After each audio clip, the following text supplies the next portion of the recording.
Good morning. Hold on. I'm almost ready. I got to make sure I don't have no volume on this. Okay. Hi. 8 o'clock. I made it on time for work. Good morning. Good morning. It's Tuesday morning, October 7th. A little cool outside, but that's October. Beautiful October week in North Georgia. I don't know where you're at. So I got another one of these yesterday. Now, Buddy Carter, I'm in Georgia. He's running for Senate. Let's see, what's he going to do now? Well, Buddy Carter's a MAGA warrior. He's going to keep boys out of girls' sports. Wow, that's great. And I'm trying to read where he's going to help in the health care for my premiums. Let me see. I'm for sure that we all agree we want to keep boys out of girls' sports. We want to protect our Second Amendment. You know how they do. Protect our daughters, stop the woke. I'm okay with that. Lead the fight to keep men out of girls' sports. Okay. Stands with President Trump to defend students from radical gender ideology. I'm okay with that. We'll stop the woke left from forcing their agenda on kids. Okay. I can agree with all that. And my healthcare premium? When are you going to send out? When is someone going to send me one of these push cards in the mail talking about my healthcare premium and taxes and property taxes and stealing elections? I mean, but there you go. Oh, by the way, I'm your host, BKP. You're watching BKP Politics on voiceofruralamerica.com. Can't find my glasses. I will during the first break, so I will stumble through a couple things. This is one of those mornings. Good morning, Diane. I hope you're doing well. This is one of those mornings where I have been debating for an hour where to start. I've actually been wondering, where do I start here? And,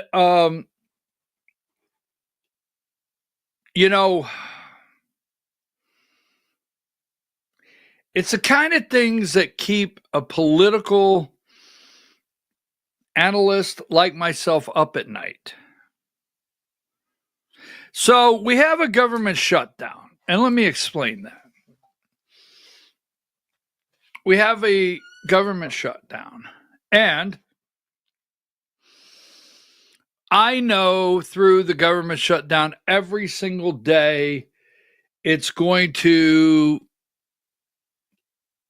makes 2 years. Today makes 2 years since the October 7th attack in Israel by Hamas. We'll talk about that later today.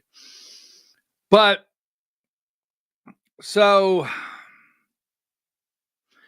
give me number 127. I think that's so the government shutdown is happening, and I'm wondering what is going to be on the other side of this.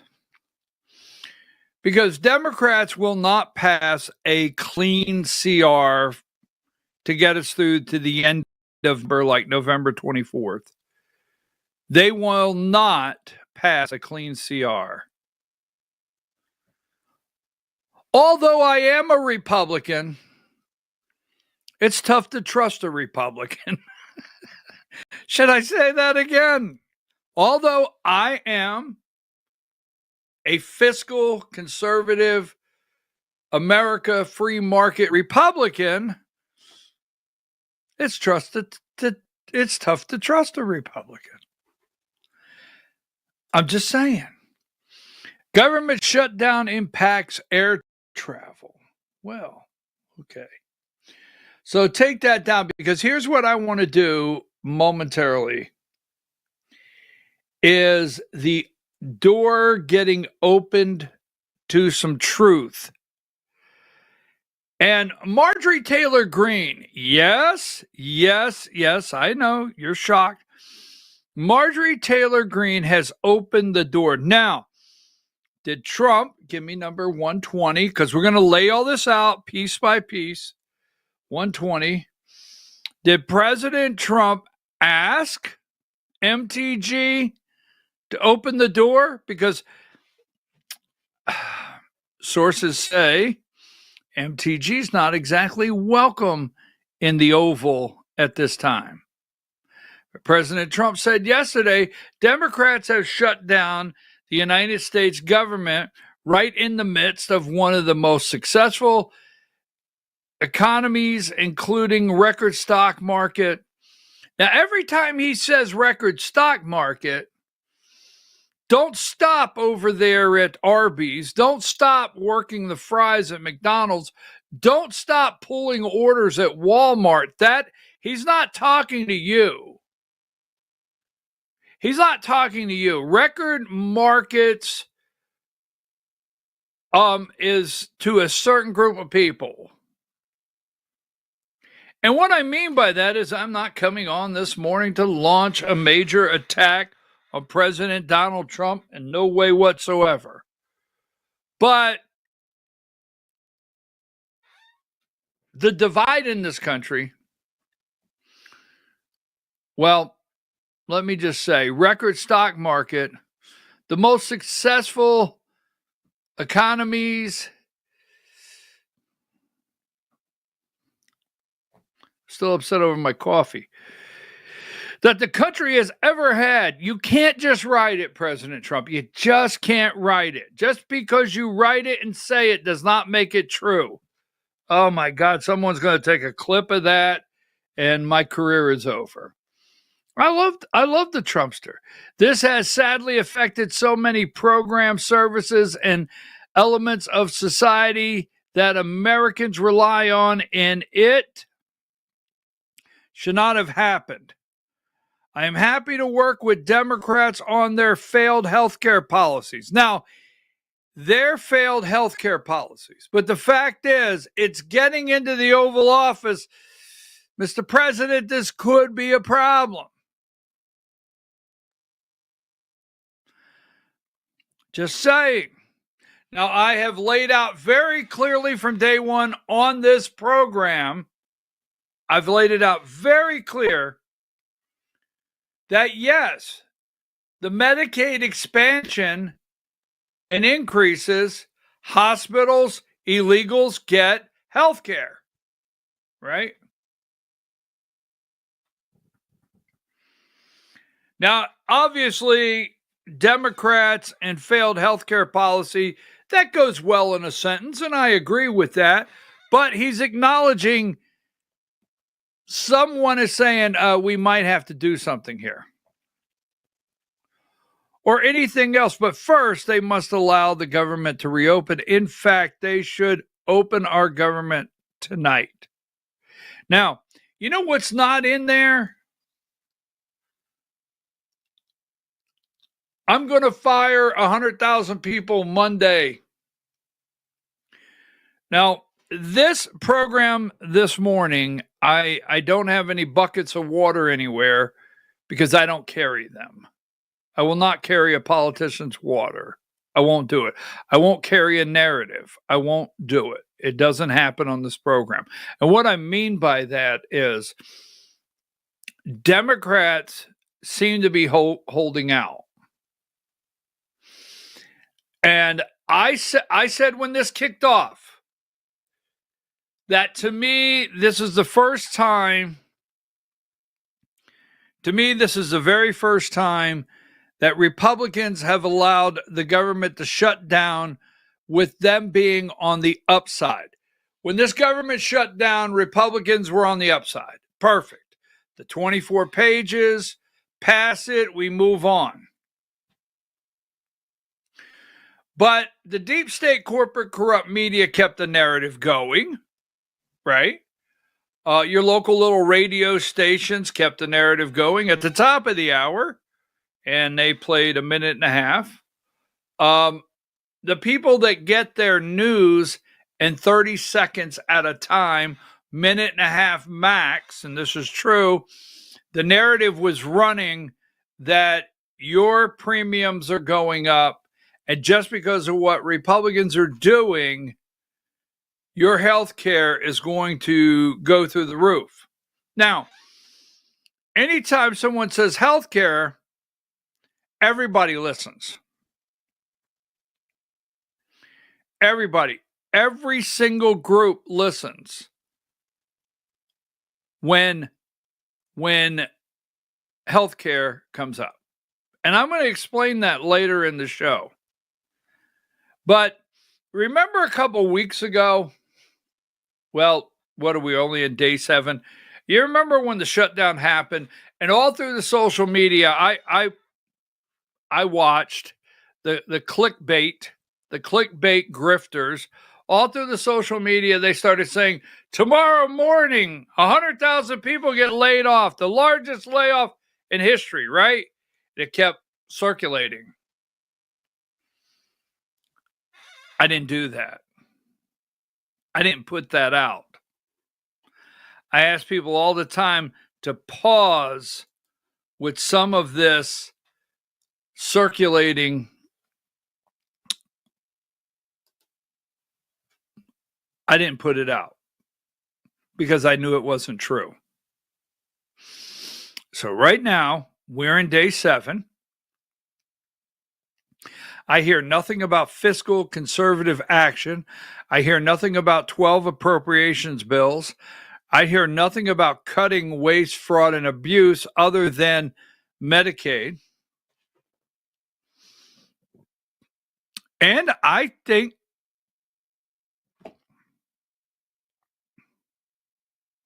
it's very possible this morning that Republicans find an olive branch for Democrats to open the government back up. Give me number 118. Here's Grandma Collins. Grandma Collins is in a tough re-election bid up there in Maine. She has an opponent. Senator Susan Collins says she's circulating a discussion draft to end the shutdown. Just saying. So I'm going to tell you right now. I'm like, wait a minute. Wait a minute. Give me video, and we're going to play this in the next segment. But give me video 14. Charlotte Reed, live with us from London. Thank you, as always. And still ahead for us, Democrats have an unexpected ally in the fight to protect healthcare tax credits. We're going to tell you who it is. You might be surprised. Plus, anytime they're running MTG on Morning Joe, I'm like, what is MTG up to? Because she's making a move. Well, I'm just telling you, she is making a move, even to the point the president, give me picture 32.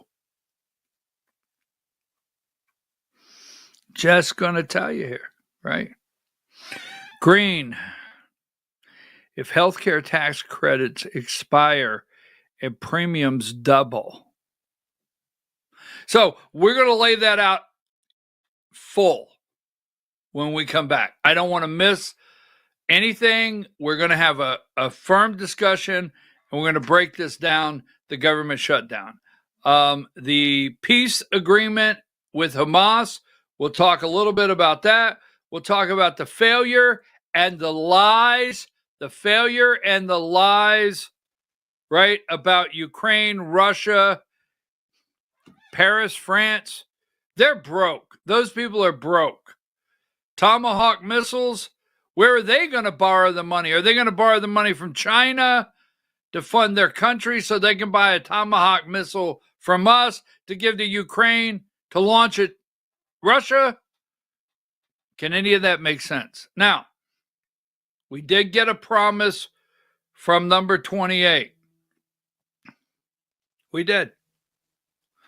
We got a promise from number 28 right here. Smooches. Remember Smooches? I named him Smooches last year, 2 years ago, remember? Smooches said he learned his lesson. Read my lips, no new smooches. Yes. This corrupt politician that probably would get convicted of murder if he went on trial, just my opinion. Andrew Cuomo, the status Cuomo, said he learned his lesson. Unless you want to smooch, he's not smooching you. Okay. Just wanted you to know he is out there making a campaign promise. He would no longer smooch without permission. I mean, do I know how to start a show or do I know how to start a show? Here's one that gets me. Give me this one right here. So there is no outrage today. Take that down. There is no outrage today. Now, yesterday, I left just a tad early, right? Just a tad early. And Morning Joe, number 26, it's like since they did it, they can move on now. I didn't hear anything yesterday from CNN, maybe in the evening broadcast, maybe in the afternoon, Jake Tapper, but from the 5 a.m. to 7 a.m., same thing with Morning Joe yesterday. Now, right as I shut down Morning Joe, they came out and made a statement. Morning Joe calls for aspiring Dem AG to drop out of the race after he sent graphic texts about murdering a GOP rival. So give me video 2.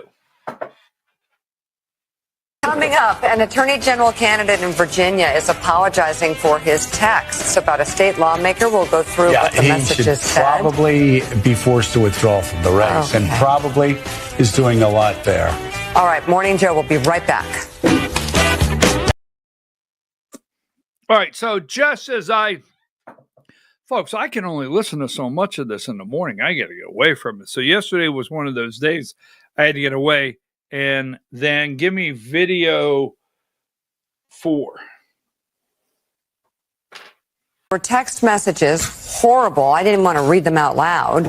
I'm wondering how the text messages deeply disturbing messages that have been swiftly condemned across the political aisle. The Republicans have tried to tie this to the Congresswoman Spanberger, the gubernatorial candidate. She did very quickly denounce them. But it's unclear whether this attorney general candidate will stay in the race. I think there's a growing sense that he probably should not. We heard President Trump last night. But even some Democratic leaders, John Hyman, have started to say, like, look, this is inappropriate.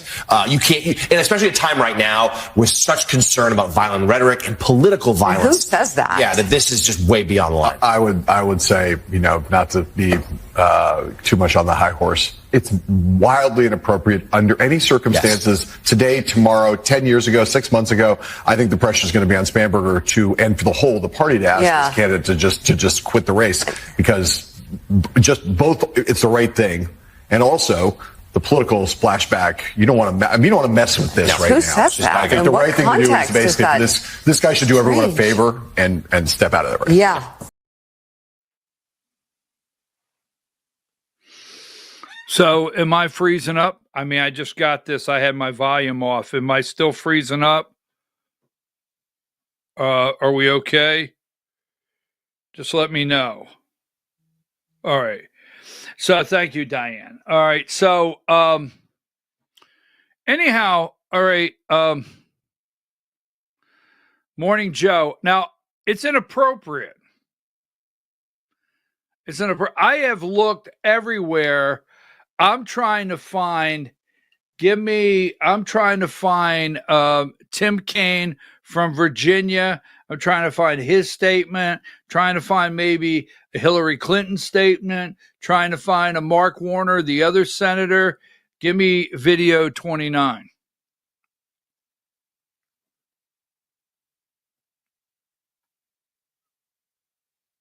No, I'm sorry.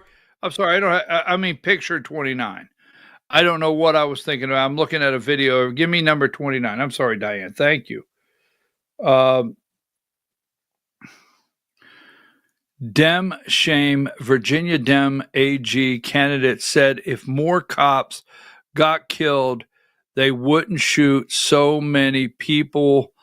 Lawmakers claim this is a guy running for Attorney General Jay Johnson, just exactly in Virginia when we're supposed to be turning down the temperature, right?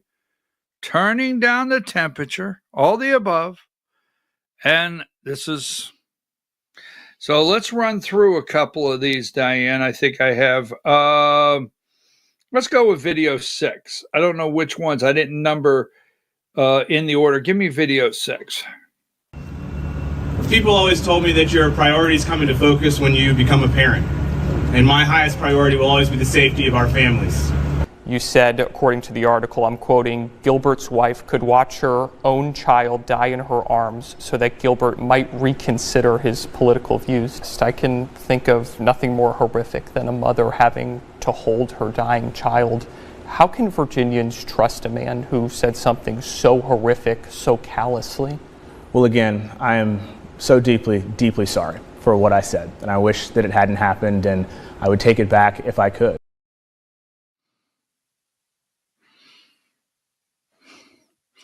You want to be the Attorney General of the state of Virginia. You want to be the Attorney General of the state of Virginia. Now, Winsome Sears, the Lieutenant Governor, current Lieutenant Governor of Virginia, that is running for Attorney General, capitalized on this. Let me see what else I have here, Diane. 56. I liked this one yesterday. I grabbed this one yesterday because I thought it was just so true. You realize without X, we don't know this Democrat candidate for AG in Virginia wanted to murder his political rivals and their children. All right. You do realize that without X. And I seen that yesterday and I was like, exactly right. If Elon Musk would not have purchased X, you would not know this. So Winsome Sears has answered with a campaign commercial with Spamberger, her opponent, video 5. We start with breaking news from the campaign trail. Jay Jones is under fire tonight. Jay Jones is under fire. Jay Jones is under fire after messages he sent in 2022 saying former Virginia House Speaker Todd Gilbert should be shot. I'm excited about this ticket. It's been great to be out on the campaign trail with Jay Jones. You said Gilbert's wife could watch her own child die in her arms so that Gilbert might reconsider his political views. We deserve an attorney general who will stand up for the people of Virginia. Jones said, quote, Gilbert, Hitler, and Pol Pot. Gilbert gets 2 bullets to the head. Let the rage fuel you. Jones doubled down, saying, quote, do I think Todd and Jennifer are evil and that they're breeding little fascists? Yes. How can Virginians trust a man who said something so horrific, so callously? Only when people feel pain personally do they move on policy. Now, Spamberger, the only reason I played a political commercial there, Spamberger is running across Virginia like she's a moderate, and she's not. She is a radical left liberal, as radical as you can get. I mean, bottom line, Spamberger is not a moderate. This is the attorney general on her ticket that she's been campaigning throughout the state. And I'm going to tell you right now, he needs to leave the ticket today, period. Give me number 57. So before I go to break, I actually got so upset over this. Now, Virginia AG candidate Jay Jones said if more cops got killed, that they wouldn't shoot so many people. The guy wants to be attorney general. I thought we were turning down the temperature. I thought that's what we turning down the temperature. Period. Take that down. Now, all right. So before we go to break, this upset me yesterday. And I know I'm in Georgia. I know I broadcast from Georgia. I know we've got Northern Idaho. We got some PA.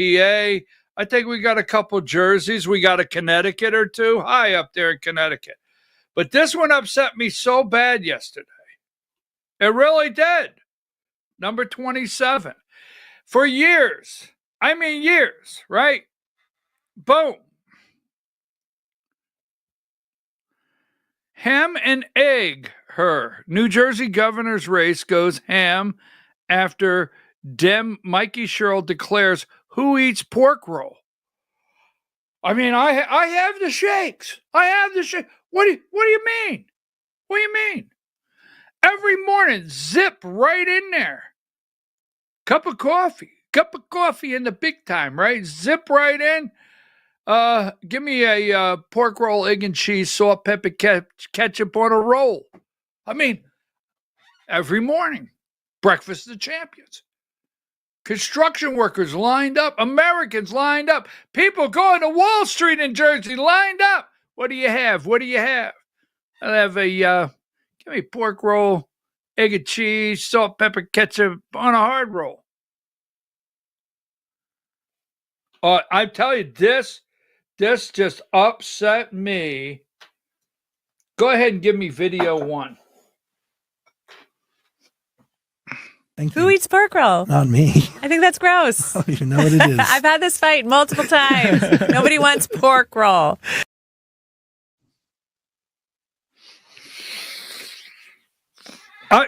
I know you're not understanding where I'm coming from on this.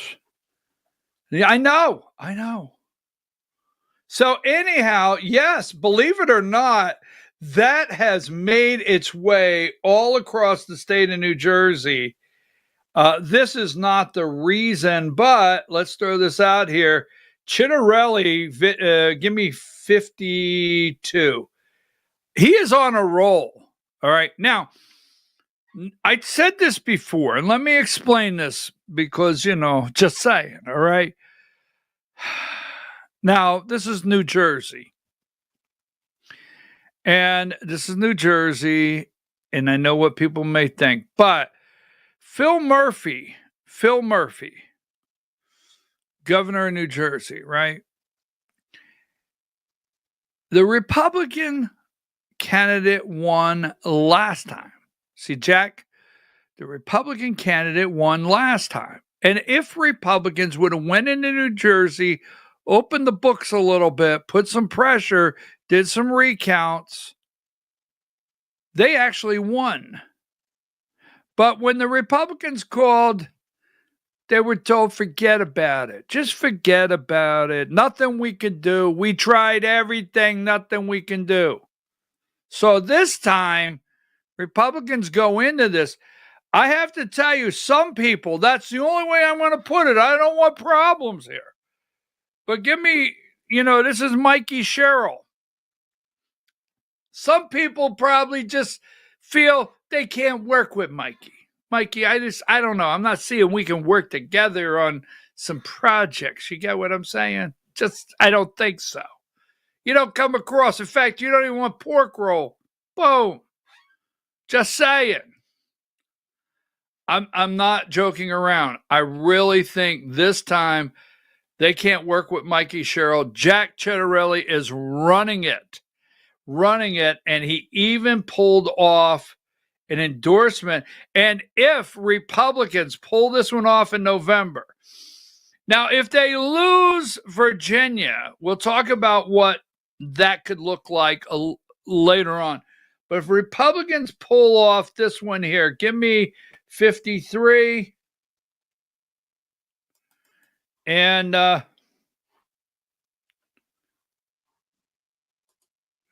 Chittarelli's doing real well with his algorithm. He's showing up in the feed. New Jersey Globe, Chittarelli picks up endorsement in Hudson County. Bergen, right? Is that Bergen? Hudson County Republican Jack Ciattarelli walked into Cuomo and Sons Deli in North Bergen. I kind of wish I would have walked in there, right? With endorsements. Now, I have to tell you a little something, all right? One of my sisters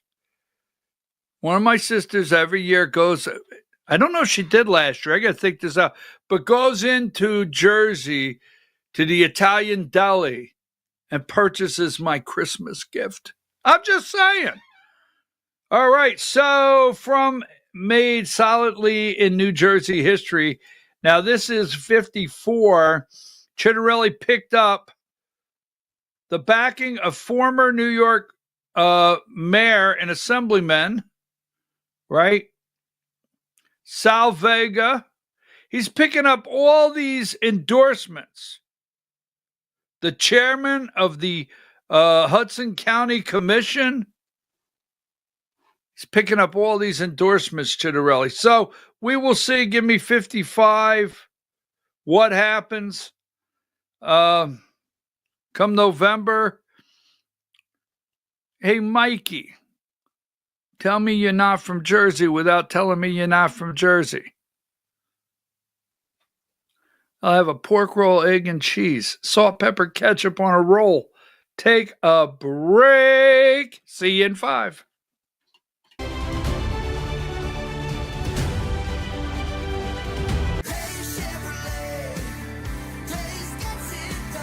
Days Chevrolet in Jasper. It's last call. Your last chance to save $12,000 off Silverado 1500 and $7,500 off Silverado 2500 crew cabs. Don't miss last call and save $12,000 off Silverado 1500 and $7,500 off Silverado 2500 crew cabs at Days Chevrolet in Jasper. Days Chevrolet.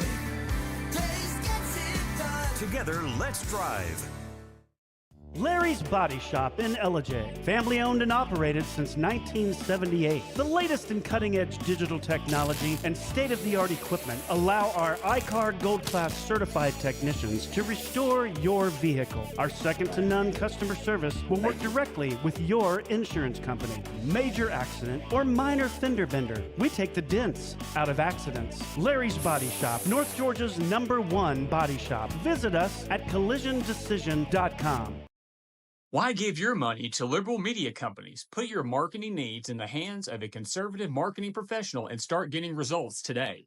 FYN Media Group, one of the top digital marketing agencies in Georgia, specializes in website design and hosting, social media promotion and management, and so much more. Visit FYNmediagroup.com or call 706-889-3564 for a free consultation. Welcome to El Rey Azteca Mexican Restaurant. We invite you to indulge your senses with our from-scratch authentic Mexican food. Whether you are hungry for fajitas or the El Rey Azteca burrito, we offer a wide variety of fine Mexican dishes, drinks, and desserts. Our inviting patio, indoor seating, and bar has a seat for everyone. So come to El Rey Azteca for delicious food, great drinks, good friends, and loads of fun in a casual and friendly atmosphere. Ladies, when you wear elegant jewelry, you become a force to be reckoned with. You shine brighter than the stars in the sky, and your inner beauty radiates like the sun. So embrace the magic, embrace the elegance, and let your jewelry be a reflection of your true, authentic self. My friends over at North Georgia Diamond know what a woman wants. Go see them for the perfect gift. And remember, when it comes to elegance, there's no such thing as too much. Come see us at North Georgia Diamond. We're igniting passion one sparkle at a time.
In 1981, Reed Nicholson began selling tires out of an old barn in Mineral Bluff. Little did he know that he had just laid the groundwork for the most trusted names in automotive services in the Blue Ridge area. In 1997, Nicholson Tire Center became what it is today, holding the same values of faith, family, and great customer service. 2 locations to serve you, and the Blue Ridge location is currently expanding to offer fast service and the largest U-Haul provider in Georgia. Nicholson Tire Center, Blue Ridge, and Mineral Bluff. This is a special report. Knowing how to invest your money is harder than ever before. Dealing with stock market volatility, record debt, and terrorist attacks requires new thinking. At U.S. Asset Management, we can help you see the world more clearly so that you can move beyond the chaos and invest with confidence. Call us, visit us online, or drop by our office. U.S. Asset Management, helping you make better decisions with your money. Mesquite Grill, now offering online ordering for your convenience. Check out our new website at mesquitegrillbr.com. That's mesquitegrillbr.com. The great food and service you have come to expect, ready for you when you arrive. Open 7 days a week with a fully stocked bar and friendly service. Bring your furry friends with you and dine on our pet-friendly patio. Also, check out our catering options and let us prepare delicious food for your next event.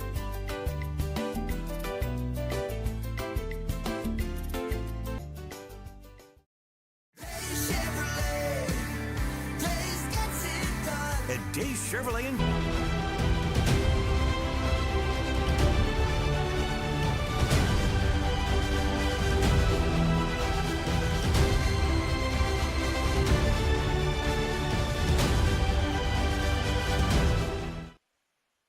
All right, folks, we're back. I'm your host, BKP. You're watching BKP Politics on voiceofruralamerica.com. Hi, Diane. Diane, I put my phone right here, so if I freeze up, let me know. I have it ready. I'll have to check all my internet connections to see what it is. Oh, I hope you're doing well this beautiful fall, right? Beautiful fall. I get it. Wow, things are moving so fast. Diane, don't get all nervous, but this may have to be a 6-hour show. Don't get all stressed out. I'm just joking. I want to get to the truth. When the government shut down, I've been wondering, like, what will be on the other side of this? And will they really fire all these bureaucrats and these bloated? Will they really just shut down the Department of Education finally? I mean, is this what we've been waiting for? And I'm concerned we're going to come out of the other end with very little bang for our buck. And I say that because in America, a lot of buck goes out, very little bang comes in. So give me this one here, Diane. Just give me briefly 104 and 104. And I want to do, this guy really makes me angry. So I don't want to do this one right now. He has signed, this is the mayor, Brandon, whatever his last name is, mayor of Chicago. He signed an executive order as mayor, will not let ICE use city property. Okay. And then you have number, is that 17? Give me number 17. Is that 17 or 117? Wait a minute. No, I don't want 17. I want 117. Sorry, Diane. 117. They're suing the Trump administration over the National Guard deployment in Chicago. So we're going to do this full segment in a minute. But, you know, I go to the Sun-Times out there every day and look up the most recent, please excuse me, the most recent murders. And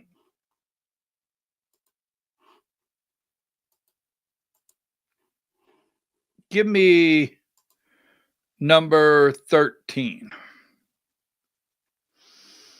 So yesterday I went out there, right? And I checked it out. Every homicide victim in Chicago.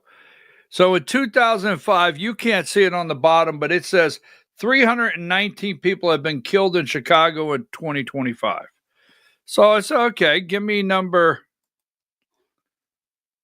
14. So I went there today, and it's up to 322.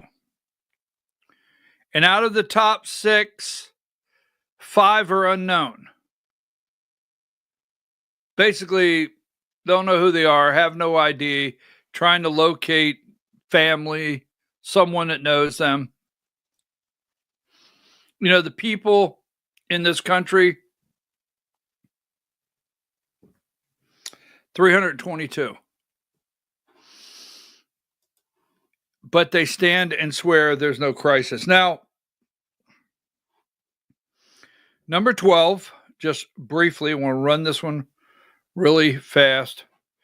Number 12, the judge said 14 days, and we dismiss in Georgia. So if you're out there from sea to shining sea, the case against Donald Trump and everybody, 14 days. Well, we should be down to 10. But yesterday, the PCA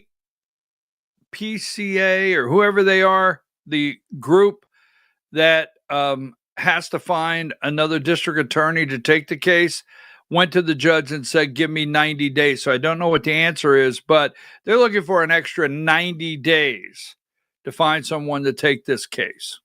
All right, take that down. I just want you to know. All right, so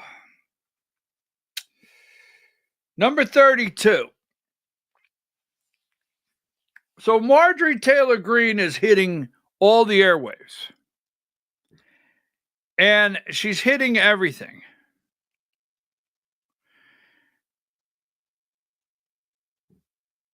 And I've been listening like, okay, what is she up to? And we got to talk about this during the Georgia hour because she wanted to run for governor of Georgia. She wanted to run for U.S. Senate against Ossoff. She said she could win both of them, but she did not get the support that she wanted from the Oval Office. That's a fact, okay? So no one has been endorsed in the Senate as of yet. Could she still make a move? Could she still make a move? You know, is it too late for her to get into a race, a statewide race in Georgia? Now, when it comes to getting into a statewide race, there's name recognition. So if you don't have it, you have to buy that. You get in early so you can start buying name recognition, right? Fundraising. You have to find people that will fund your campaign. Marjorie Taylor Greene can turn the lights on next month and be in great shape in this campaign if she chooses to. So she has made some statements lately. She's upset over the Bad Bunny, number 36, and then back to 32.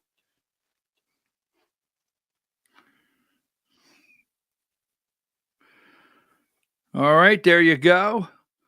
Interesting. Greene pushes English language law ahead of perverse, unwanted, right? Is that what that damn Bad Bunny? That Bunny, he's bad. All right, back to 32. Now, so she has made a comment about if healthcare tax credits expire and premiums double. Now, I'm going to show you something you got to pay attention to. And I'm going to give you something you're not ready for. I'm going to tell you. I'm going to actually narrow this down. For all of you that are out there thinking Republicans or a core group of Republicans, right, want to send all the illegals back, clean up all the voter rolls, make sure they do not vote, do not get health care. Pay close attention today because I'm going to lay it out for you. And you're not going to be happy. All right, so before we go there, remember this one. I'm going to venture down through here. Remember yesterday, MTG rolled out this one here, number 10. And I just want to put this in your brain cell for Georgia. This was yesterday. She rolled out. The good old boy Republicans have been, this was October 4th, in control of Georgia for over 20 years. Now, she's upset right here in Georgia, but she's gone national. She's upset here in Georgia. Now, when MSNBC start to like her, I watched over a year ago, Patricia Murphy at the AJC was assigned to her to start making her look and sound a little normal. Exactly. I watched it. I was present on the bus when Patricia Murphy got that assignment. All right. And Marjorie started to make a turn. So 1 minute, Marjorie will do this. And I'm not going to, this is not to take, I want to come back to this one right here. But 1 minute, Marjorie will do this right here. I got it here somewhere. She'll throw this up, number 73.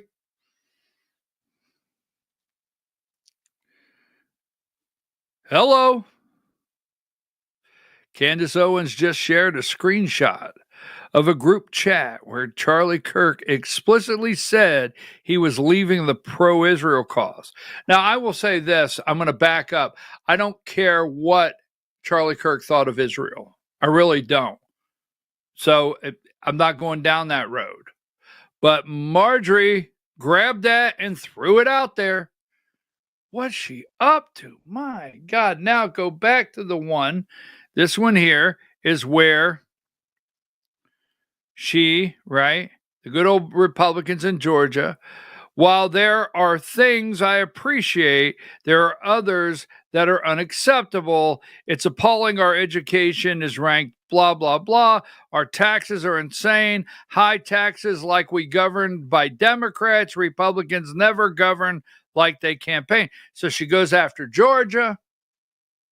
Republicans, Josh McCoon, chairman of the Georgia Republican Party, right? Burt Jones, lieutenant governor, running for governor. Brian Kemp, governor, right? So is she still stepping into the race? I don't know. Now, let's go back to her post here, number 34, right? Now, this is what got everybody yesterday. This is a very long post. You can go follow her. I'll give you some highlights of this. All right. I was not in Congress when all the Obamacare Affordable Care Act bullshit started. I got here in 2021. As a matter of fact, the ACA made health insurance unaffordable for my family after it was passed, with skyrocketing premiums higher than our house payment. Let's just say, as nicely as possible, I'm not a fan. Okay. But I'm going to go against everyone on the issue because when the tax credits expire this year, my own adult children's insurance premiums for 2026 are going to double. Now, I am a Second Amendment, pro-Second Amendment. Absolutely. And I think you got to keep an eye on these people all the time that are worried about gun violence when my legal, safe guns in my home have never been violent, right? So I get it. But I sent my congressman a message this morning and said, you can fight for bump stocks all day long, and this is not negative. You can fight to secure people can buy a bump stock. I'm supporting that. But you because he has 2 opponents in his district.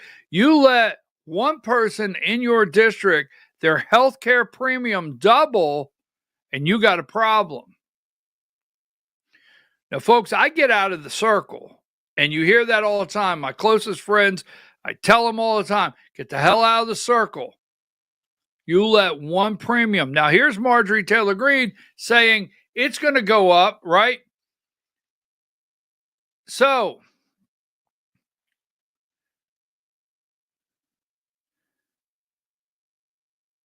along with all the wonderful families and hardworking people in my district, I'm not towing the party line on this or playing loyalty games.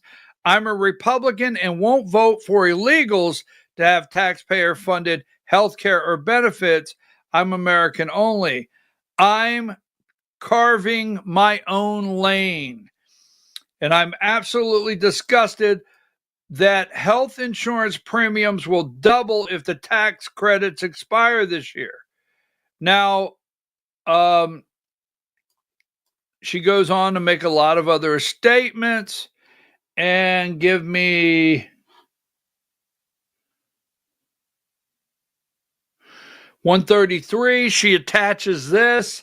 The most significant potential premium increase is expected in 2026, stemming from the scheduled expiration of enhanced premium tax credits, right? Potential cost increase, impact on affordability, projected enrollment. Marjorie has bailed. Now give me number 30. I just want to put this out here. All right. Number 30.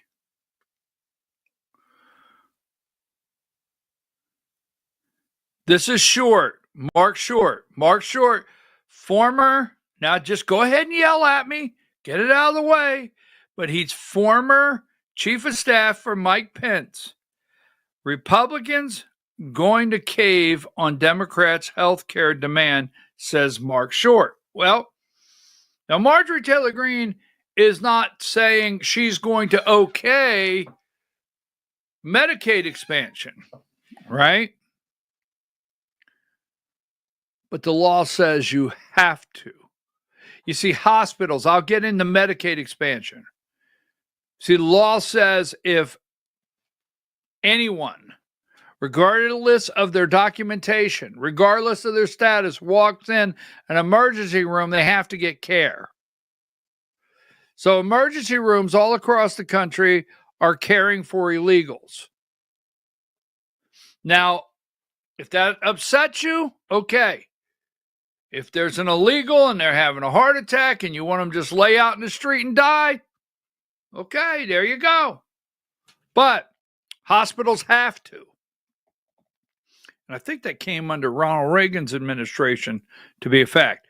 Hospitals have to provide care, regardless of documentation. Then, if the Medicaid, right, runs out and hospitals cannot bill for that undocumented care, that's where rural hospitals collapse. It's all a vicious cycle. We're going to lay it out. And I'm not taking a side. The only side I'm taking this morning is the actual truth. So your hospital this morning still, by law, has to provide that care. Nothing changed. See, Marjorie Taylor Greene knows that. And she knows in Dalton, they're still going to get their care. Right? Keep going. Now, before I start breaking this down, I'm going to need, I want to look at a couple graphics I have here prepared. Give me number, I just want to show you MSNBC Morning Joe, of all places, number 75. It does not say Marjorie Taylor Greene, the craziest woman in Congress. It does not say MTG, the member of Congress that Nancy Pelosi stripped her of all of her committees. It doesn't say any of that. It says Representative Marjorie Taylor Greene breaks with the GOP on Obamacare, calling to avoid premium hikes. And there's the team. We're going to run through here, Diane.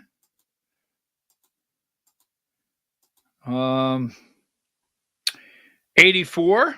Here are some of the clips. MSNBC, but I'm going to go against everyone on this issue because when the tax credits expire, right? Hardworking, wonderful families. No, I'm not towing the party line on this one, playing loyalty games. I am American. I'm America only. I'm carving my own lane. So they're running with this morning. The President of the United States, I gave you that a minute ago. The President of the United States is, talking about number 98, Trump willing to make the right deal on health care. So if they make any kind of deal without passing the 24-page, and Republicans get to save face, and Democrats get to save face, that's probably what they're doing now, then are they saying the Democrats were right? Are they saying L. Jeffries, Juan Jeffries, and Senor Schumer were correct? I mean, this is up in the air. I'm getting ready to show you some stuff here, right? Here is 99. CNN's running it right now. I'm absolutely disgusted that health insurance premiums will double if tax credits expire this year. Marjorie Taylor Greene supports extending health care subsidies. What in the world? These are the kind of things that make a guy like me stay up at night wondering what the hell is going on here. So let me make sure. Here is number 119. Schumer denies bipartisan health care talks after Trump's Oval Office. I showed you this in the beginning, 120. Even President Trump says Democrats have shut down the government. He will not acknowledge anything, but he's happy to work with the Democrats on their failed health care policies. That's what he calls it. Okay, no problem. But now, so I'm going to want this one here soon. Let me make sure I got the right one.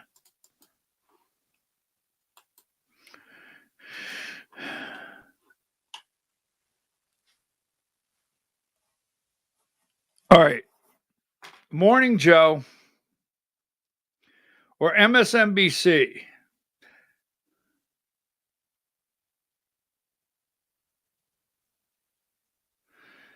Video 9. We're going to go all through it. Video 9. We'll start with the opening MSNBC. I want to bring the House back into session and get back to work, but we can't do it till they turn the lights back on. We need Chuck Schumer to reopen the government, and as soon as he does that, we'll bring everybody back here. Poll after poll, from CBS to the Washington Post to Marist to Morning Consult and many others, consistently show that the public sees the president as most responsible for the shutdown. He's in charge. His party holds majorities across the government. So Americans naturally and correctly believe the burden is on him to fix this mess. Both sides there continuing to blame each other for the government shutdown, which now enters day 7. The question. Now, did Democrats hold out long enough? 7 days? Did they hold out long enough, 7 days, to get Marjorie Taylor Greene on board? So here you go, video 10, a little more. Down on Trump alone. This shutdown is all on Donald Trump's shoulders. And Americans agree, according to the polls. The Speaker knows House Republicans are bitterly divided on health care. He knows a large chunk of his conference doesn't want to fix people's premiums at all. The right-wing MAGA folks. Meanwhile, some of his less extreme members feel a necessity to fix this mess. The Speaker knows these divisions in his conference are serious and deep. So what does the Speaker do? So, the right-wing MAGA folks, those are always the problem. Do you not realize, according to them, that is always the problem, those right-wing MAGA folks, right? Absolutely the problem. Now, that being said,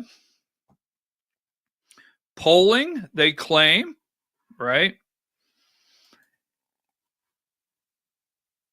Now, I understand we have New Jersey governor race coming up. We've got a couple bellwether races happening. Could they take health care? Will this be the issue of 2026? Now, you got to remember, they always have something. Americans are a little bored. Sorry, I'm not saying this to my pro-life friends. The pro-life abortion, that's been done. And then we have boys diving into girls' pools to swim with girls and play volleyball with girls. And, that's still out there. But could this be the issue? Now, again, I'm going to explain something to you this morning. I'm going to go in great detail. I'm not getting out until we finish this up. So, over on MSNBC, an unusual favorite, video 14. Charlotte Reed, live with us from London. Thank you, as always. And still ahead for us, Democrats have an unexpected ally in the fight to protect health care tax credits. We're going to tell you who it is. You might be surprised. Plus, Democrats. Unexpected ally, video 15. Wonder who the unexpected ally is. Video 15. Democrats got a new unexpected ally on the issue of extending the expiring Affordable Care Act subsidies at the very heart of this shutdown debate. It's Republican Congressman Marjorie Taylor Greene of Georgia, who broke with her own party yesterday, writing a lengthy post on social media calling for action to extend Obamacare subsidies and prevent insurance premium hikes. Greene wrote in part that her adult children who are covered by the ACA have health insurance premiums that will double next year if Congress allows the tax credits to expire. Yeah, them and millions of other Americans. Greene emphasized that she will not support taxpayer-funded health care for undocumented immigrants and slammed Republican leaders for failing to address the subsidies issue. Democrats, of course, have been pushing for provisions in the federal spending bill to extend these subsidies, which expire right now at the end of 2025. But Republican House and Senate leaders have said the issue will not be discussed until Democrats agree to reopen the government. So it's a debate on when to negotiate. So MTG has come out. Now we have Big Pharma, right? I'm tired of places texting me, offering me my free flu and COVID shot. Yesterday, I got a text. Now, just how bad do they want you to take this shot? I got a text yesterday from a place offering me the free COVID and free flu shot, and they would give me 200 gas points to go on my card. I'd get 200 gas points, which would give me 5 cents off a gallon. What? So anyhow, we have Big Pharma, right? We've got these enormous medical conglomerate, massive. I don't know where you're at in America. You drive through the Lehigh Valley, everybody's driving their big BMWs and their Mercedes and everything, and they're parked, and they're working at Muhlenberg, Mecklenburg, whatever. They're working at all the hospitals, right? And then they're working at then you go to Atlanta, and you got Piedmont, and you got Northside, and you got all these Emory, you got these massive hospitals. These are enormous. These are enormous buildings. You go and you got these enormous healthcare buildings. And, that has to be kept up. And then you have the insurance company. So let's break it down. Sadly, it was broke down a little bit on Morning Joe. Video, listen very close. Now, if you're out west, Northern Idaho, California, you're in the Northeast, you might not understand this, but I'll break it down. Video 17, Morning Joe. Willie. Why? Well, Why there are a could that couple be? reasons. If the House members are around, Why don't they swear in the House? We've heard about the Epstein thing. They'll have enough votes to release the Epstein files. They'll swear in the Democrat. Yeah, it'd be good because that's she wants one to do her reason. job. But I'm starting to think more and more that he doesn't want him around because he has such a small majority. They're going to say, listen, there are a lot of Republicans that are in districts where their people are going to start feeling the pain. Marjorie Taylor Greene, we're going to show a quote from her. She's up in Dalton, Georgia. I know Dalton, Georgia very well. Spent all my summers up in Dalton, Georgia. Let me tell you something. You cut Medicaid funding in Dalton, Georgia. You cut Medicaid funding. In between the Dalton, Chattanooga, Walker County, Catoosa County, Sea Rock City, Ruby Falls, all of those things. You're going to have a lot of rural hospitals hurting. You're going to have a lot of nursing homes hurting. You're going to have a lot of young Georgians, kids not getting the type of care they need to get. That's why Mike Johnson doesn't want Republicans in town, because their constituents are getting hurt. And you look at all of the people in districts that Harris won, Republicans have a lot of reasons to actually vote with Democrats here and bring back some of these cuts. So you have subsidies. This was all a play. You have the tax credit subsidies for the ACA. And folks, there's a lot of people. Now, if you're an American citizen, because see, that is true. You cannot apply for Medicaid with a card in your wallet, ACA from an insurance company, a carrier. You can't do that if you're illegal, but you can still get health care. Now, so you have private insurance. Now, private insurance comes through employers, some of the bigger corporations, some of the people that can afford to pay for insurance. Those companies, you have private insurance. Now, those companies, let's stay over here, they can't afford it anymore. Now, private insurance, over here, your municipalities. You got 400 county workers in a rural county. In the government, Board of Education, you got another 400. You're buying their health care. It's going through the roof.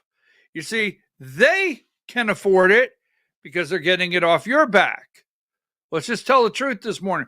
Private insurance companies, privatize. You're getting your health insurance from your employer. That's great.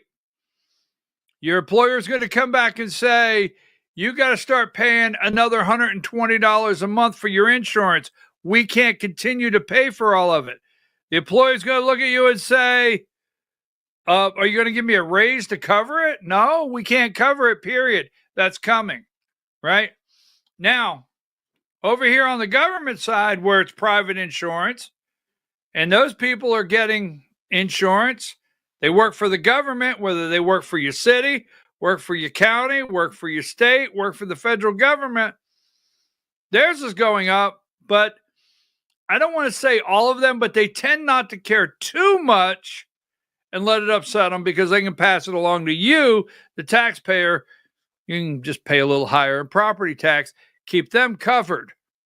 Then you have the Medicaid. Then you have the ACA. The Affordable Care Act, that's the middle of the road. Marjorie Taylor Greene says it's her kids. You have the ACA, that's the middle of the road. Bottom line, they don't qualify for Medicaid. They're not working for someone that they can get private insurance. They get ACA to get insurance. Millions of people in America do that. It's the only way they can afford it. Then you have the Medicaid, where you're at a low income level where you qualify for Medicaid. There you go. Now, that is the disaster of a healthcare system that we have in America. Oh, by the way, insurance doesn't want to pay, so, they don't send you for the test. But that's a disaster. I don't care if you're on this end or this end.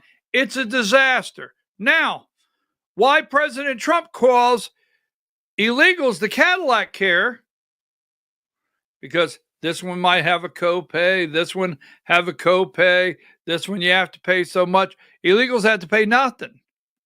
That's Medicaid. You have to. Now, the problem Republicans have right now, is you have red districts in America that hospitals are upset. Okay, you say you're not going to pay for them anymore. Are you telling us we don't have to treat them? No, we didn't tell you that. Okay, so how do we get paid for that? Are you going to start rejecting our invoices? It's a mess. It's a total mess. And I will tell you this, Republicans walked right into it. Now, give me video. I'm going to explain something to you. 19.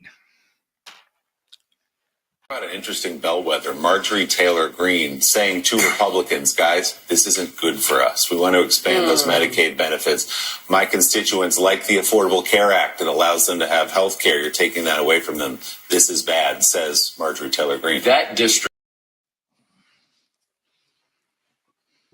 Marjorie Taylor Greene. Now, this is the buckle up. I'm going to give you the buckle up here. It's the 14th District of Georgia. Now, if you don't know where the 14th District is, look at the north of Georgia. On this side to the right is the 9th District. Over here to the left, Dalton, come out of Chattanooga, Tennessee on 75. You're coming into the 14th District. 14th District around Paulding County and up through there, Floyd, as he says, Catoosa, Walker, list goes on, Whitfield where Dalton is, Murray County, I can go on there. But that's the 14th District. That's Marjorie Taylor Greene's district. That's the carpet capital of the world. Video, listen to this one here, folks. Video 14, pay close attention. Charlotte Reed, live with us from London. Thank you, as always. And still ahead for us, Democrats. My mistake, video 18. I apologize. I said 14. I meant 18.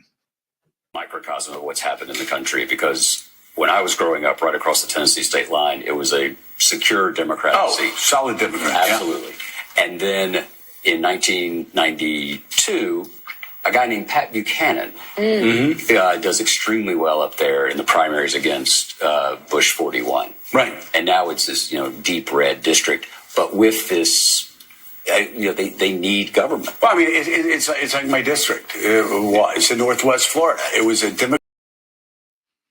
Okay, so bottom line, all right, it wasn't the 14th District at that time. Now, the area was the 9th District.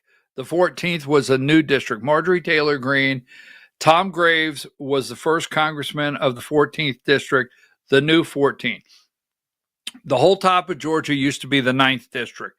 We'll talk about that later. Now, I'm going to go with this one here because he talks about private health care.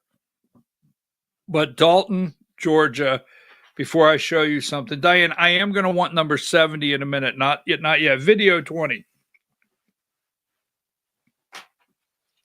Of American politics right now is healthcare. You're seeing a glimpse. You're only seeing a glimpse of it right now because you have these Medicaid cuts that are going to kick in. That obviously affects people who are either in a bad place in life or not making that much money. You have these Obamacare subsidies that are the price of your premiums about to go up, and then anybody who's getting employer-based healthcare. There's already been reports out there. I was just talking to one of the biggest insurers. The average premium is going to go up 18% just because people need more care. I'm in the middle of budgeting at Axios. Ours is going up way more than 18%. So then when you're an employer, you have to think about, okay, do we eat all of that or do you have to pass it on to your employees? If you do pass it on to your employees, they're having to pay more out of pocket ultimately for health care. So this is a huge problem. And part of it is just the nature of having this like partially private, partially public healthcare system that we have that's growing insanely expensive and insanely inefficient. And I think this is just a taste of it. And I think for Republicans, especially if you're in a tight district and you're someone like Marjorie Taylor Greene, who there's a strain of MAGA that is kind of purist in its MAGA feelings, which is, hey, we got elected by helping people who are in the working class and helping people who were kind of forgotten by the Republican Party. And now that we're in power, it seems like we're forgetting them again. So they're really trying to hold their feet to the fire. And I think this comes through with Medicaid cuts, especially in places where that's really propping up the medical system. Okay. 18%. Before I break that down and close, I'm going to show you right here. How many times did you hear Dalton by show of hands this morning? 5 times, 7 times, 3 times, multiple times you heard Dalton. Give me number 70. The reason you heard Dalton and the reason Marjorie Taylor Greene is doing what she's doing, the Hispanic population in Dalton, Georgia is significant, accounting for over half of the city's residents. Now, this is the city of Dalton. Now, when you say Dalton, a lot of people think of a lot of areas in Whitfield County over there in the Carpet area. They think of the whole region a little more. But this is just the city limits of Dalton, Georgia. All right? With estimates around 53.3% in 2023, or approximately 18,300 people. The Hispanic population in the city limits of Dalton, Georgia, in the 14th district, and Marjorie Taylor Greene's district is 53% Hispanic, right? The city's population is notably Hispanic, placing it among the top cities in Georgia for the concentration of Hispanic residents, with a population far exceeding the statewide average. Far exceeding the statewide average. Dalton, Georgia, Marjorie Taylor Greene's district, right? Now, I will tell you this. You've not seen, to my knowledge, you might have seen a raid at Hyundai, but you have not, and you're out there in Idaho, you're out there across America, you might not know this, but you haven't seen a raid at one of our chicken plants, and you haven't seen a raid at one of the carpet plants. And Dalton, Georgia is the carpet capital of the world. 18,300 Hispanics, they say, live there, not counting, right? This is where the hospitals, these people, they use the emergency room as their doctor's office. Just saying, right? You don't see the ICE raids in these areas, do you? Nope. But I will tell you this. Have you ever asked yourself, now I don't know if you're in one of the big cities out there, but have you ever asked yourself, I'm in Georgia, why do people want a little city council job? Why? I mean, why does somebody want to be a city council member? You have one meeting a month, and I think they pay $120 or something, right, for a meeting. What? Who wants that? Who wants the aggravation? They get health care. Why would somebody want to be a county commissioner in one of these rural counties? They get health care, right? Have you ever go sit, and this is where it's exploding, folks. It's absolutely exploding. Go sit. If you have a sheriff's office, now I don't know about yours, but if you got a sheriff's office that has 75 employees in your county, in a rural county, you have 75 people receiving health care benefits from property tax. You see, health care benefits can't come from a splost. You understand? Now, I'm not going there, but if you don't understand that in America, in Georgia, the government, the state government has given all the counties and cities an opportunity to vote in what's called special purpose local option sales tax, and the only thing they can do is buy cars and trucks and equipment and road maintenance, things like that. But they can't pay any salaries, they can't pay any benefits, they can't pay for the health insurance. So if you've got a school system this morning in your county, 10,000 people work in your school system, you're in a big county, you're paying for all that health care. And it's going up 18% at a clip. We have a disaster. Now, I feel bad for President Trump. I know what was laid on his desk, and I'll close with this. When President Trump got to the Oval Office, it was a disaster. Disaster in Israel, disaster in Ukraine, disaster in America, disaster in the inner cities. I mean, a total, complete disaster. Healthcare blown up.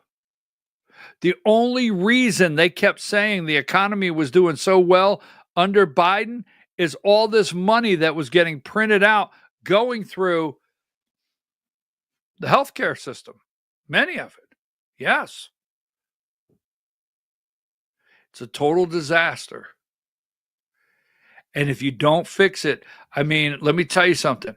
There is no way any American that is a citizen of this country that has worked their whole life in this country, raised their children in this country, and paid their taxes should ever have to file bankruptcy over a medical bill.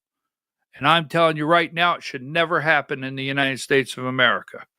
No one should go hungry in the United States of America, and no one should sleep out on a park bench or a sidewalk. Take a break.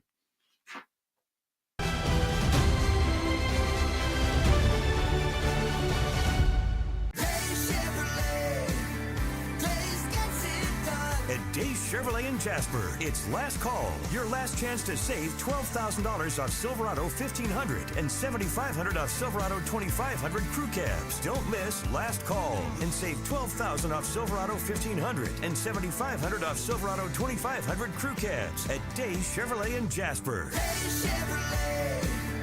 Days gets it done. Together, let's drive.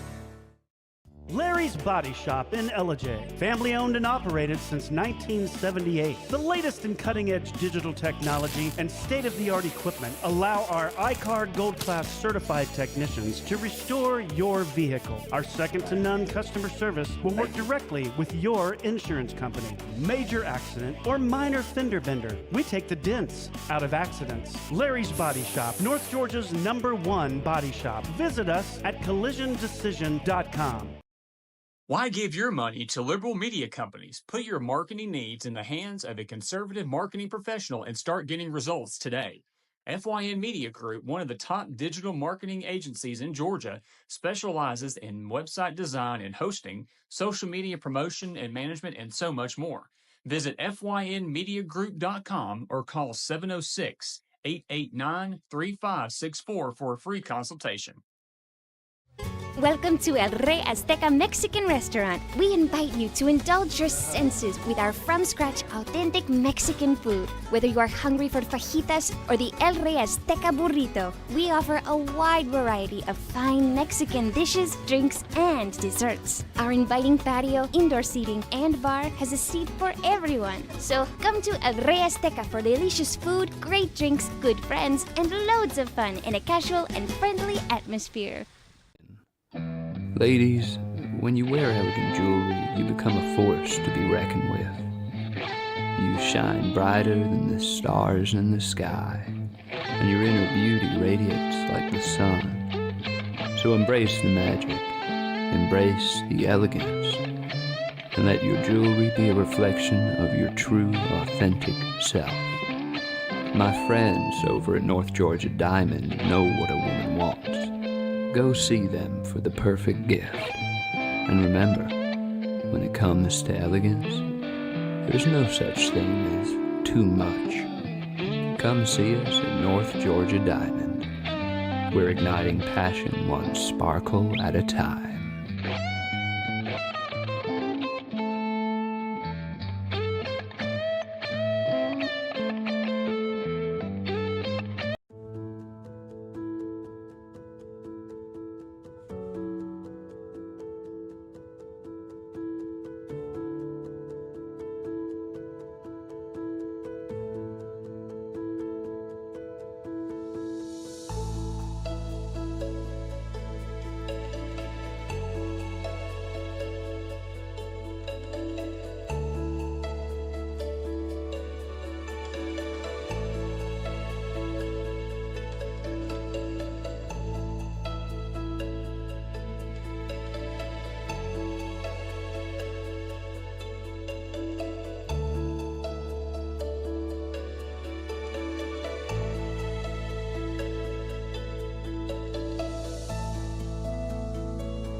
In 1981, Reed Nicholson began selling tires out of an old barn in Mineral Bluff. Little did he know that he had just laid the groundwork for the most trusted names in automotive services in the Blue Ridge area. In 1997, Nicholson Tire Center became what it is today, holding the same values of faith, family, and great customer service. 2 locations to serve you, and the Blue Ridge location is currently expanding to offer fast service and the largest U-Haul provider in Georgia. Nicholson Tire Center, Blue Ridge, and Mineral Bluff. This is a special report. Knowing how to invest your money is harder than ever before. Dealing with stock market volatility, record debt, and terrorist attacks requires new thinking. At U.S. Asset Management, we can help you see the world more clearly so that you can move beyond the chaos and invest with confidence. Call us, visit us online, or drop by our office. U.S. Asset Management, helping you make better decisions with your money. Mesquite Grill, now offering online ordering for your convenience. Check out our new website at mesquitegrillbr.com. That's mesquitegrillbr.com. The great food and service you have come to expect, ready for you when you arrive. Open 7 days a week with a fully stocked bar and friendly service. Bring your furry friends with you and dine on our pet-friendly patio. Also, check out our catering options and let us prepare delicious food for your next event.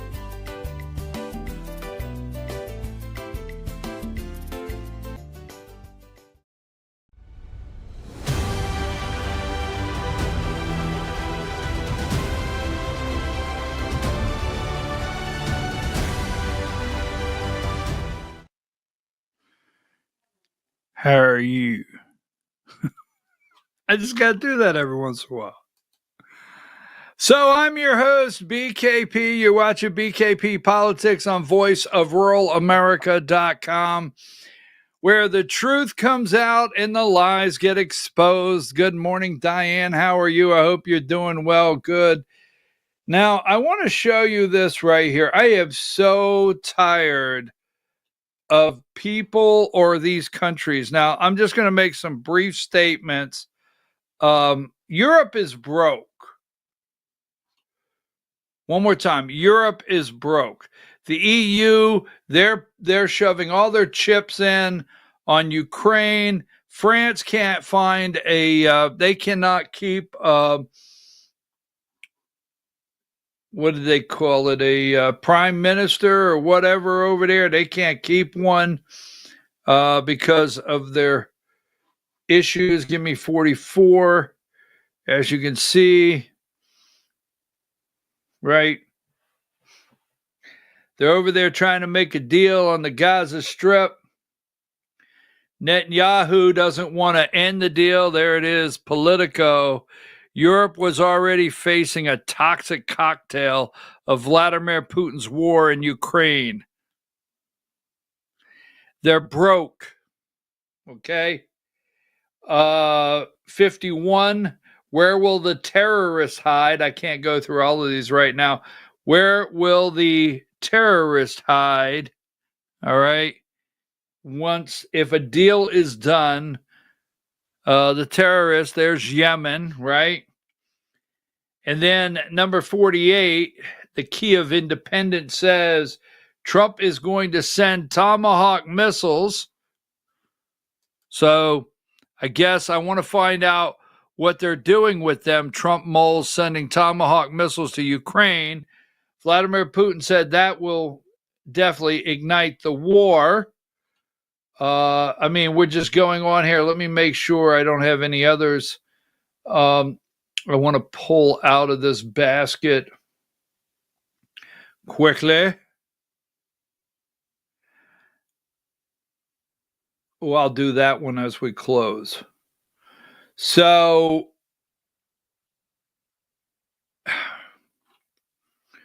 the lie. Give me number 49. So Trump is trying. I hate to say just trying, but Trump is trying, okay? And this is the BBC. Now, in order for us to put the hold on Ukraine, Russia as though they want to, everybody has to do their part. So we know China, India. Modi over in India, Xi Jinping in China, they're buying all the Russian oil they can, and they're reselling it, and they're reselling it to Europe. Europe's buying oil, right? Now, are there ways we can crush China? Now, they're supposed to be our friends, right? We go to the UK, we have the king, we have the queen, Trump royal treatment. We're supposed to be the best of friends. Our farmers are getting screwed. They can't sell 1 bushel of damn soybeans to China. We're supposed to all be friends, right? Exactly. And if we all work together, we can put the pressure on China to stop buying from Russia. Russia would have to make a deal. But no. Chinese EV giant BYD sees U.S. sales soar by 80, sees UK, sorry, not U.S. Sales soar by 880%. Number 50, Chinese car maker giant BYD says UK has become its biggest market outside of China after its sales there surged 880% in September, October. So you mean they could put a squeeze on China? They are the largest, the UK, outside of China for Chinese electric cars? Oh, I forgot they're friends. The company says it sold 11,271 cars in the UK last month with the plug-in hybrid version. It comes after figures from the car industry body, the Society of Motor Manufacturing, blah, blah, blah. The UK is particularly attractive to firms like BYD as the country has not imposed tariffs on Chinese EVs. Huh. Well, hell, you say. So do we stand a chance? No. I mean, they're over there with a peace agreement. We'll talk about that later. The hostages, the peace agreement. But now they're telling me, let me give you this one on China, right? Where's it at? Hold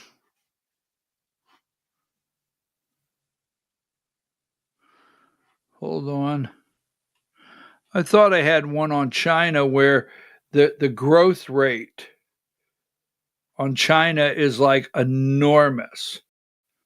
The growth rate in China this year is, give me 85, right?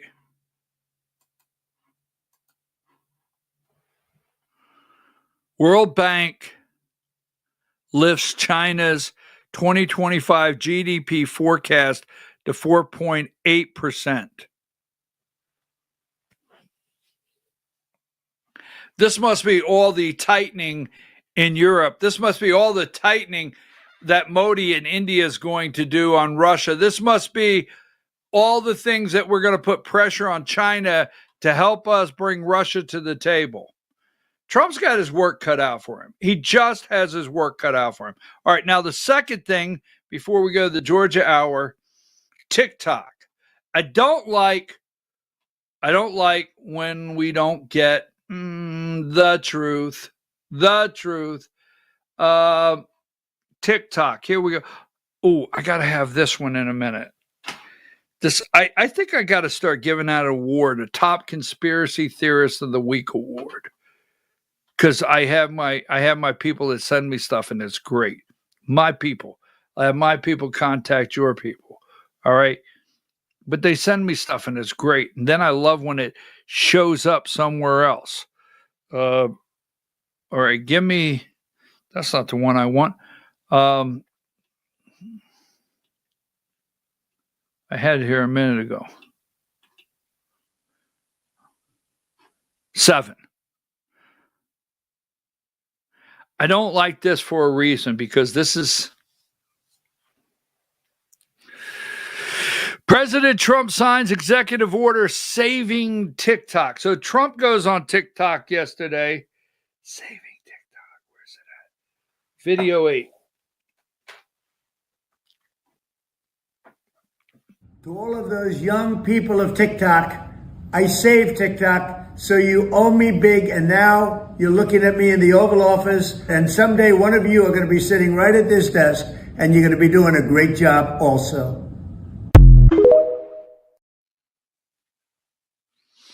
So you saved TikTok. J.D. Vance went on there yesterday, video 16. J.D. Vance, interesting.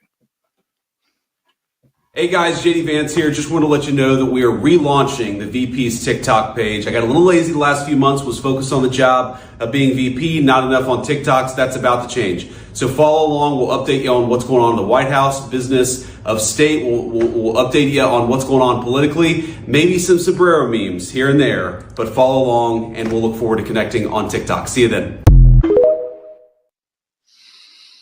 Number 9. If they saved TikTok, they gave it to Larry Ellison. They gave it to Larry Ellison. Give me number Stargate. You just can't make this up.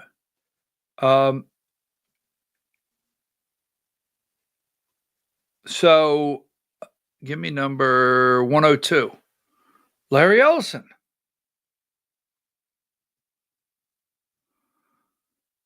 Trump order clears way for TikTok. Larry Ellison. I mean, I can't get over it. We'll talk about it tomorrow. All right, for today, for your viewing pleasure on the Brussels TV networks out of the EU in the number 114,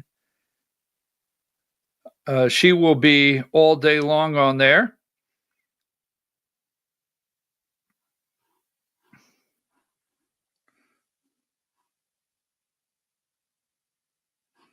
And you got 92, 93, and then 94.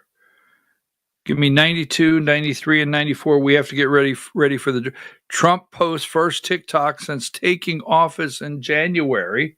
93, Trump posts, there you go. And 94, Trump saves TikTok for Larry Ellison and Sam Altman. Stargate. You will see later. You will see. Now, 111. 111, right? CDC signs off on fall COVID shots. Not for me. Let me go through here. See what else we have before we get to the Georgia hour. We know this, number 22. And then 23, we'll go to 22 and 23, right? That's not 22. There you go. Biden's FBI wiretapped Republican senators during January 6th probe, damning dossier shows. Give me 23. This Jack Smith should be in prison. Yes, he should be in prison. Let me see if I have anything else. Go ahead and give me number 24. This is yesterday. I got a message yesterday afternoon. I think this is pretty neat. ESPN, they are denying this, but if you go check it out, he actually goes silent. They actually go silent. ESPN accused of pulling Paul Feinbaum after he revealed Republican political aspirations. Conspiracy theorists have accused ESPN, that'd be one of my friends sent me this, sidelining a top college football analyst, veteran Paul Feinbaum, after he revealed his own political aspirations for the U.S. Senate as a Republican. They pulled him right then. I'm telling you. Number 21, Just yesterday, we talked about this. We don't have time to get into it. I've seen AI try to escape labs. See that? That's the grim prediction from one of the country's leading researchers. Risk of developing technology have been ridiculously low. Now, yesterday I showed you this right here. 116, not real. Not real. 124, we are looking for a double homicide. This guy in DeKalb County, Georgia, police searching for double homicide suspect. He killed 2 people. While remember, they don't want help in Chicago, and they're upset. Maybe we'll talk about that tomorrow. I do have that here. Don't have time to do the story. Remember, number 13, we have yesterday, the Chicago Sun-Times. You can go put this up yourself. Go to the Chicago Sun-Times and just put in homicide, and you'll get this page. Yesterday, it was 319 in Chicago. And today, number 14, the bottom corner says 322. Don't forget that. Let's see. What else? I'm going to talk about this in the Georgia Hour, number 35. You have Whatley, Michael Whatley, former RNC chair, running for Senate in North Carolina, up against North Carolina former Governor Roy Cooper. He raised $14.5 million. He raised in the Senate race. Now, I will tell you this. I go to 40-some websites, and nowhere do I see this enormous money hauled in by Michael Whatley up there in North Carolina running against him. We're going to talk about that. Politics, the disgust of the money game. Give me 39. Right? We've talked about that. Tomahawk missiles. Now, before we go, this is kind of a Georgia story. This is kind of a Georgia story, number 61. If you're out there in California or wherever you're at, we'd be glad to send you this guy. His name's Brandon Beach. And he called Donald Trump so many times, they finally gave him a room and put him in a room. And now he says he's releasing the Donald Trump 1-cent coin. Brandon Beach is, well, he's not the brightest bulb in the room. He's just not. All right, we'll leave it at that. Number 62. All right.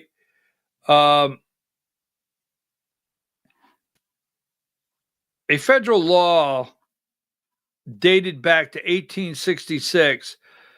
You're only supposed to have the portrait. Now, I'm not against Donald Trump having his face on a penny, but you're only supposed to put the portrait of someone on our currency who is deceased. But that's our Brandon. He's box of rocks. Now, to me, the answer is no. I'm very upset. Keep this in mind. 126. I got to give you this one. 126 briefly. We told you yesterday that this is going to be a big Supreme Court. It's going to be big in the Supreme Court of what we end up. Supreme Court takes up. You're going to have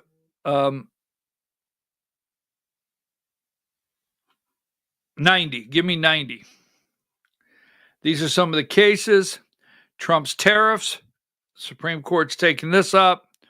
Trump's power to fire people. Voting and campaign finance. We'll talk about that later. Transgender athletes and transgender care. All right. They're taking that up. So we got to go to the Georgia Hour. But the answer is no. 125. No, absolutely not. No, I can't. No, I will not. No. It's not Rush without Neil Peart. Rush returns for a 2026 tour with a replacement drummer. No, absolutely not. No. And I am very upset over this.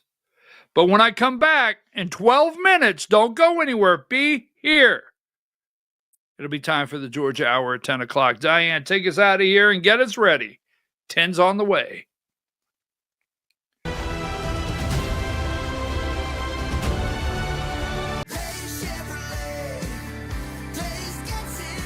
At Days Chevrolet in Jasper, we're proud because for more than 65 years, we've built a legacy of trust for the families we serve. That's why 80% of our business comes from repeat customers and referrals. When you treat folks as well as we do, word is bound to get around. Days Chevrolet in Jasper, family first since 1959. Days Chevrolet, Days gets it done. Together, let's drive. Larry's Body Shop in Ellijay. Family owned and operated since 1978. The latest in cutting-edge digital technology and state-of-the-art equipment allow our iCard Gold Class certified technicians to restore your vehicle. Our second-to-none customer service will work directly with your insurance company. Major accident or minor fender bender, we take the dents out of accidents. Larry's Body Shop, North Georgia's #1 body shop. Visit us at collisiondecision.com. Why give your money to liberal media companies? Put your marketing needs in the hands of a conservative marketing professional and start getting results today. FYN Media Group, one of the top digital marketing agencies in Georgia, specializes in website design and hosting, social media promotion and management, and so much more. Visit FYNmediagroup.com or call 706-889-3564 for a free consultation. Welcome to El Rey Azteca Mexican Restaurant. We invite you to indulge your senses with our from-scratch authentic Mexican food. Whether you are hungry for fajitas or the El Rey Azteca burrito, we offer a wide variety of fine Mexican dishes, drinks, and desserts. Our inviting patio, indoor seating, and bar has a seat for everyone. So come to El Rey Azteca for delicious food, great drinks, good friends, and loads of fun in a casual and friendly atmosphere. Ladies, when you wear elegant jewelry, you become a force to be reckoned with. You shine brighter than the stars in the sky, and your inner beauty radiates like the sun. So embrace the magic, embrace the elegance, and let your jewelry be a reflection of your true, authentic self.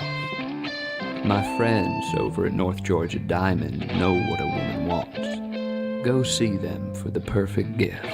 And remember, when it comes to elegance, there's no such thing as too much. Come see us at North Georgia Diamond. We're igniting passion one sparkle at a time.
In 1981, Reed Nicholson began selling tires out of an old barn in Mineral Bluff. Little did he know that he had just laid the groundwork for the most trusted names in automotive services in the Blue Ridge area. In 1997, Nicholson Tire Center became what it is today, holding the same values of faith, family, and great customer service. 2 locations to serve you, and the Blue Ridge location is currently expanding to offer fast service and the largest U-Haul provider in Georgia. Nicholson Tire Center, Blue Ridge, and Mineral Bluff. This is a special report. Knowing how to invest your money is harder than ever before. Dealing with stock market volatility, record debt, and terrorist attacks requires new thinking. At U.S. Asset Management, we can help you see the world more clearly so that you can move beyond the chaos and invest with confidence. Call us, visit us online, or drop by our office. U.S. Asset Management, helping you make better decisions with your money. Mesquite Grill, now offering online ordering for your convenience. Check out our new website at mesquitegrillbr.com. That's mesquitegrillbr.com. The great food and service you have come to expect, ready for you when you arrive. Open 7 days a week with a fully stocked bar and friendly service. Bring your furry friends with you and dine on our pet-friendly patio. Also, check out our catering options and let us prepare delicious food for your next event.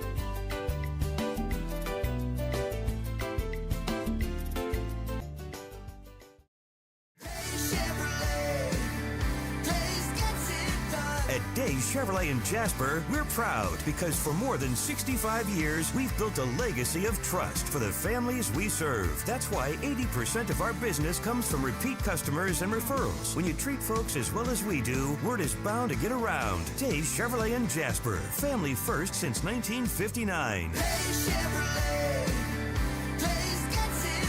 Together, let's drive. Larry's Body Shop in Ellijay. Family owned and operated since 1978. The latest in cutting-edge digital technology and state-of-the-art equipment allow our iCard Gold Class certified technicians to restore your vehicle. Our second-to-none customer service will work directly with your insurance company. Major accident or minor fender bender, we take the dents out of accidents. Larry's Body Shop, North Georgia's #1 body shop. Visit us at collisiondecision.com. Why give your money to liberal media companies? Put your marketing needs in the hands of a conservative marketing professional and start getting results today. FYN Media Group, one of the top digital marketing agencies in Georgia, specializes in website design and hosting, social media promotion and management, and so much more. Visit FYNmediagroup.com or call 706-889-3564 for a free consultation. Welcome to El Rey Azteca Mexican Restaurant. We invite you to indulge your senses with our from-scratch authentic Mexican food. Whether you are hungry for fajitas or the El Rey Azteca burrito, we offer a wide variety of fine Mexican dishes, drinks, and desserts. Our inviting patio, indoor seating, and bar has a seat for everyone. So come to El Rey Azteca for delicious food, great drinks, good friends, and loads of fun in a casual and friendly atmosphere. Ladies, when you wear elegant jewelry, you become a force to be reckoned with. You shine brighter than the stars in the sky, and your inner beauty radiates like the sun. So embrace the magic, embrace the elegance, and let your jewelry be a reflection of your true, authentic self. My friends over at North Georgia Diamond know what a woman wants. Go see them for the perfect gift. And remember, when it comes to elegance, there's no such thing as too much. Come see us at North Georgia Diamond. We're igniting passion one sparkle at a time.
In 1981, Reed Nicholson began selling tires out of an old barn in Mineral Bluff. Little did he know that he had just laid the groundwork for the most trusted names in automotive services in the Blue Ridge area. In 1997, Nicholson Tire Center became what it is today, holding the same values of faith, family, and great customer service. 2 locations to serve you, and the Blue Ridge location is currently expanding to offer fast service and the largest U-Haul provider in Georgia. Nicholson Tire Center, Blue Ridge, and Mineral Bluff.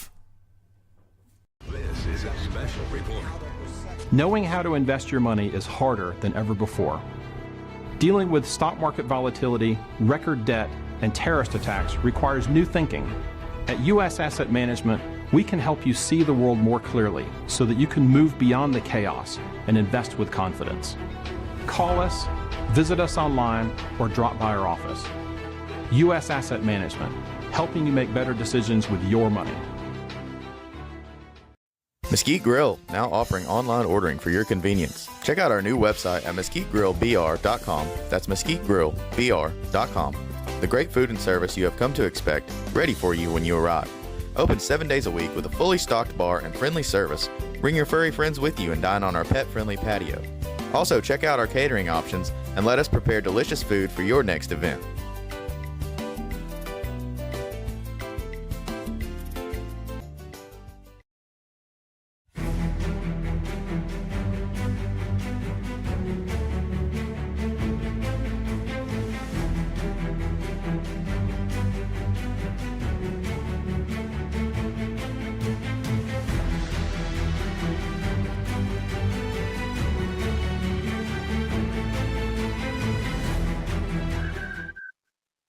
All right, folks, we are back. I'm your host, BKP. It is time for the Georgia Hour, 10/7/2025, the Georgia Hour. Now, a little side note, earlier today, in our first hour,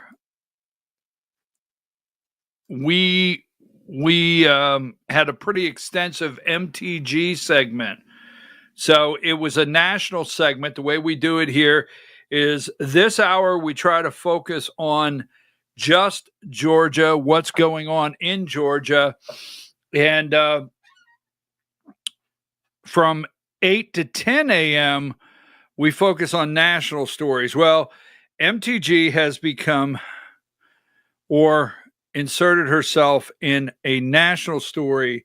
So you can go to our Rumble channel, Voice of Rural America, and get the story on MTG this morning. All right, so I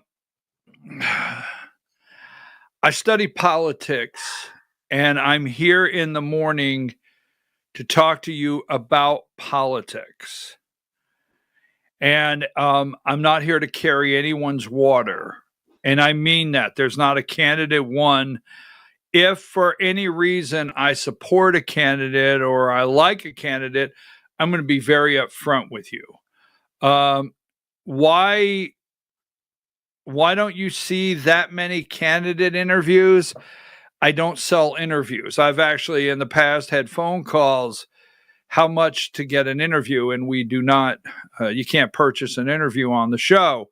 So that kind of keeps some people away. Believe it or not, I'm not negative to anyone else that has candidates on their show, but don't get shocked that the candidates' press secretary or whoever's running comms for them, they're asking out front what the questions are or giving the person guidance on what they will and won't answer. So that's why only every once in a while will you see a candidate on this show. We're going to talk about the Senate in a minute, and so let me upset you. Buddy Carter is working hard. Got it? Okay. That wasn't an endorsement. That comes with an explanation later. Now, Diane, I sent you 2 pictures.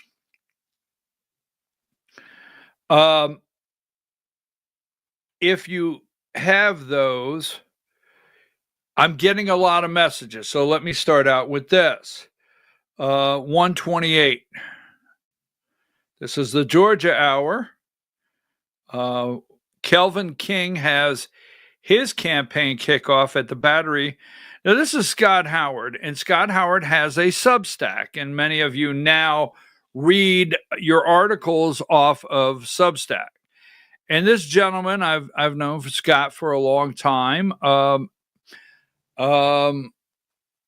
have personally met Scott 2 or 3 times. Don't recall ever breaking bread with him. And I say that because, that's when things are different, when you break bread. But not that I would care to. I want to be up front. I appreciate he has commented that he's watched the show. He has a Substack. All right? He has a Substack. Now, give me number 129. And this is just an example. So if you go to his Substack, he has several articles that he is following. Now, this one here is one of his Substack articles, and we'll get into this with the Senate. All right? And Unmasking Brandon Phillips, a trail of violence, scandal, and GOP entanglement in Georgia politics. Now, I'm just going to put this up here. Brandon Phillips, chief of staff of Mike Collins, in the shadowy corridors of Georgia Republican politics. Few figures embody the mix of insider Brandon Phillips. Now, this entire article, plus others, there's an article that Scott Howard has on his Substack that has, we'll talk about the Senate in a minute, has, as you guys, what's that lady's name that's running for Senate? I forget her name. What's her name? She's running for Senate.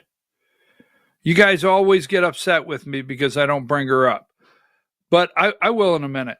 So there's another Reagan Bach. Okay. So he has written another Substack concerning Reagan Bach. But this one here, what is interesting, and I'm getting a lot of messages, is Brandon Phillips. He lived in the 2nd District. I think you left your mic on here and echoed. All right. He lived in the 2nd District. I don't know his resident status now. He used to be, a long time ago, the chair of the 2nd Congressional District. There's several things that have taken place with Brandon. Don't have time to go into that. The article does. But he worked for Mike Collins in his congressional campaign over in the 10th District. And I understand he is chief of staff, according to this and others. He is Congressman Mike Collins' chief of staff. Now, when I go to Senate events, or Mike Collins events where he's there, Brandon shows up. Now, I don't know if his status when he comes to the campaign events, if he's chief of staff or if he's working for the campaign. That's a real touchy situation. And then we understand he is co-chair or chair of the Weasel, right? And we all know who the Weasel is. Greg Dolezal. He's working for that campaign. Now, the one thing I do know about Brandon Phillips is you never know, because some of the nastiest, ugliest campaign tactics I have seen covering politics, Brandon will do it. Now, Brandon came up to me. I have not mentioned this until now. Okay. And Mike Collins is in the race. And at this time, he's not working for the Weasel. So I go down to Mike Collins, Congressman Collins, kickoff for Senate. And today will be the first day I mention this, but I feel it's time. Okay. I feel it's time. And I like Congressman Mike Collins. So if I'm out there right now, it's not an endorsement, but if I'm out there right now, I've got Congressman Mike Collins. I've got Buddy Carter right now. I've got Brigadier General McCollum, Jonathan McCollum. I've got Reagan Bach. I've got Derek Dooley. I like Mike Collins. I feel he's a strong candidate. We'll see if he gets Trump's endorsement. But so I go to the campaign kickoff, and I'm in the 9th district of Georgia, in the 9th district. So, I talked to the congressman. I talked to some other people. I talked to some people on Collins' campaign. So I turn, and I'm right there face to face with Brandon Phillips, right there, face to face with Brandon Phillips. And Brandon doesn't like me. He doesn't like me, and okay. But I'm face to face with him.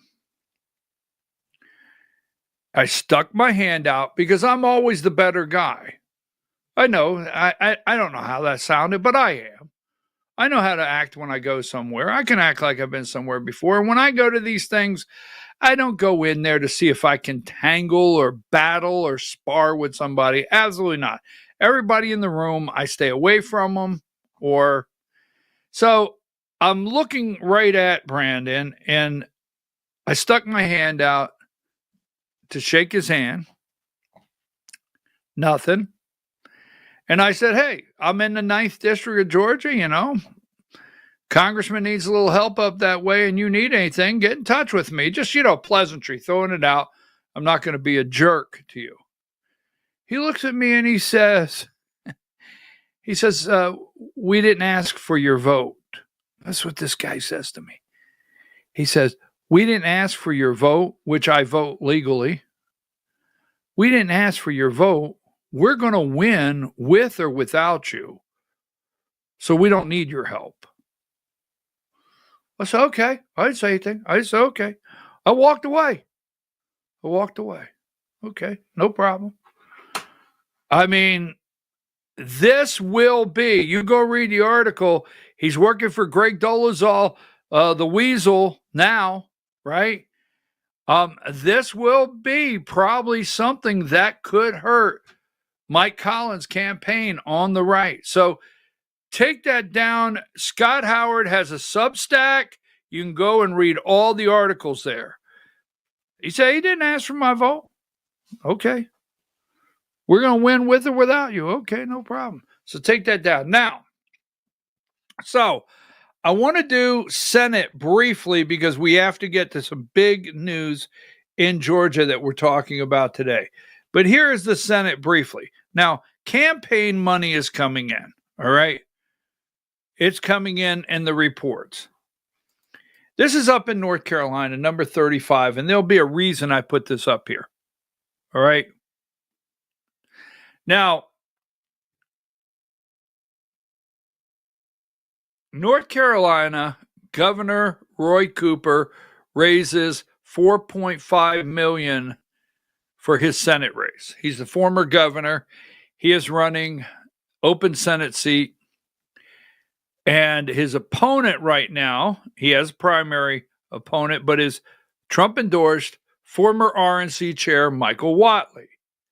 You can go anywhere you want, and you don't see a big article on how much Michael Whatley raised in North Carolina. I know what you're thinking. Well, I thought this was the Georgia hour.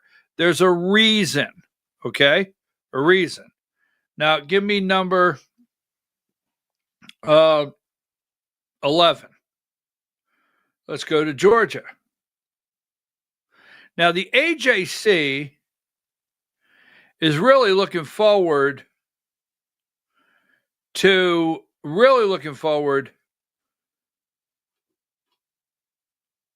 John Ossoff that has $15 million in his bank account, current senator. So they come up, these rivals bring in $2 million in Georgia. Now, there's a couple things to be said here. Derek Dooley endorsed by Brian Kemp. Derek Dooley brought in former Tennessee coach, former football coach, did not vote 2020, 2016. He got too busy at work. There's a lot going on with this guy, right? Even in states where you had to register to vote per party, he wouldn't register. He registered as an independent, my understanding. So moving right along, you got Derek Dooley. Brian Kemp brings him into the race. Brian Kemp's daughter, Amy Porter, right? Fundraising, making a little money. It's a side hustle. Is that what they call it? The kids call it? Her side hustle is making money off of fundraising from donors. Okay. Now, so Donald Trump has not endorsed him. Now, he has asked for Donald Trump's endorsement. Brian Kemp has asked Donald Trump for the endorsement for him. It hasn't happened. Now you have on the other side, there's a reason I showed you Roy Cooper in North Carolina, $14 million. Between these two, both brought in $2 million. Now, Mike Collins loaned himself $1 million, so I think he has like 2.8 now. He loaned himself $1 million from his congressional campaign. He shifted $1 million over. Now, someone said to me yesterday, can you do that? I'm not for sure on the exact laws, but I will tell you this. A U.S. Senate race is a federal race. A congressional seat is a federal seat. So I don't think you can shift federal funds to state races and vice versa. But I think from one federal office to another, you can, as long as you stay in the federal lane, shift money. So he loaned himself $1 million. Now, the point I'm making is the AJC loves telling you that John Ossoff has $15.5 million, and these guys only come up with $2 million apiece. Folks, donors, if Brian Kemp would have followed the deal, and Brian Kemp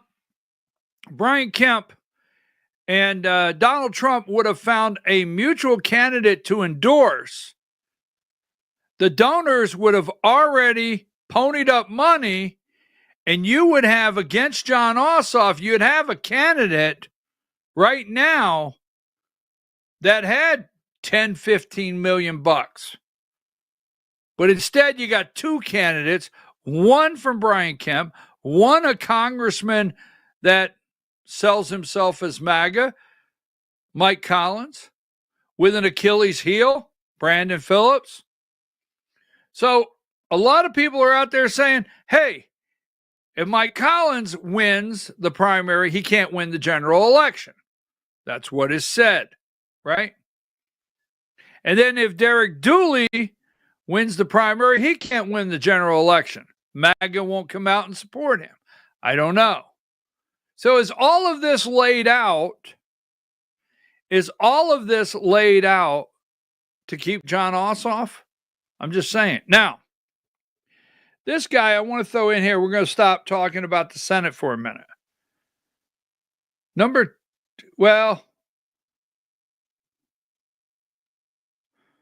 going to put it in here just to. Now, I have 3 of these. Do you know what these cost? This is Buddy Carter. Take that down a minute. This is Buddy. Now, you leave that up. So you see. I'm sorry, Diane. This is Buddy Carter, right? Buddy Carter. Buddy Carter, warrior, great guy. Great guy. Okay? He's not a bad guy. He's going all over the state. He's campaigning. MAGA warrior. Well, interesting. Buddy Carter. Then I have this one. Working hard. MAGA warrior again, Buddy Carter. Protect Georgia. Protect our borders from cartels. Then yesterday in the mail. What do you want to know? Another MAGA warrior, Buddy Carter. Keep boys out of girls' sports. Protect our daughters. Stop the woke mob. Buddy Carter again, the MAGA warrior. He's working hard. He is. He's working hard. He's shaking hands. He's a pretty nice guy when you meet him. He's sending these out to the unsuspecting voters that he's a MAGA warrior. Now, all Buddy Carter needs in this 3-way race right now, Buddy Carter, Derek Dooley, Mike Collins, Reagan Box, 4%? I don't know. I'm going to go high. I mean, I don't get upset. 4%, right? Okay. Brigadier General McCollum, 2%. 4, 5, 6. Right? All he needs is to let Dooley and Mike split the vote. The other outsiders bring in 7-8%, if it's possible, the outsiders that are on the Senate, running for Senate list. And he gets on the general ballot. There's no reason for Buddy Carter to get out of this race right now. All right, I'm going to throw this in, and we're getting out. Number 10. These are Vegas odds. Now, Marjorie Taylor Greene is all over MSNBC. You got to go watch. You got to go watch my segment. All right? Marjorie Taylor Greene. The good old boys have been in control of Georgia for over 20 years. Now, I don't know that she wants to jump into the governor's race. And I don't know if she wants to jump into the Senate race. But let me tell you something. It's not too late. It's not too late. I mean, this is October 4th. The good old boys, Republicans in control of Georgia for over 20 years. You've had it for 20 years. What did you do? High taxes like we're governed by Democrats. Republicans never govern like they campaign. I mean, it sounds like an hour of the Georgia hour with BKP, right? Just saying, it's not too late. So we'll throw that in. Now, take that down. Now, this is very frustrating. And trying to get my head wrapped around what they're doing here. Number 12. Now, this is Scott McAfee, as you well know. Fulton County, almost everybody in America now that keeps up with stuff knows this is Fulton County Superior Court Judge Scott McAfee. Now, he set 14 days.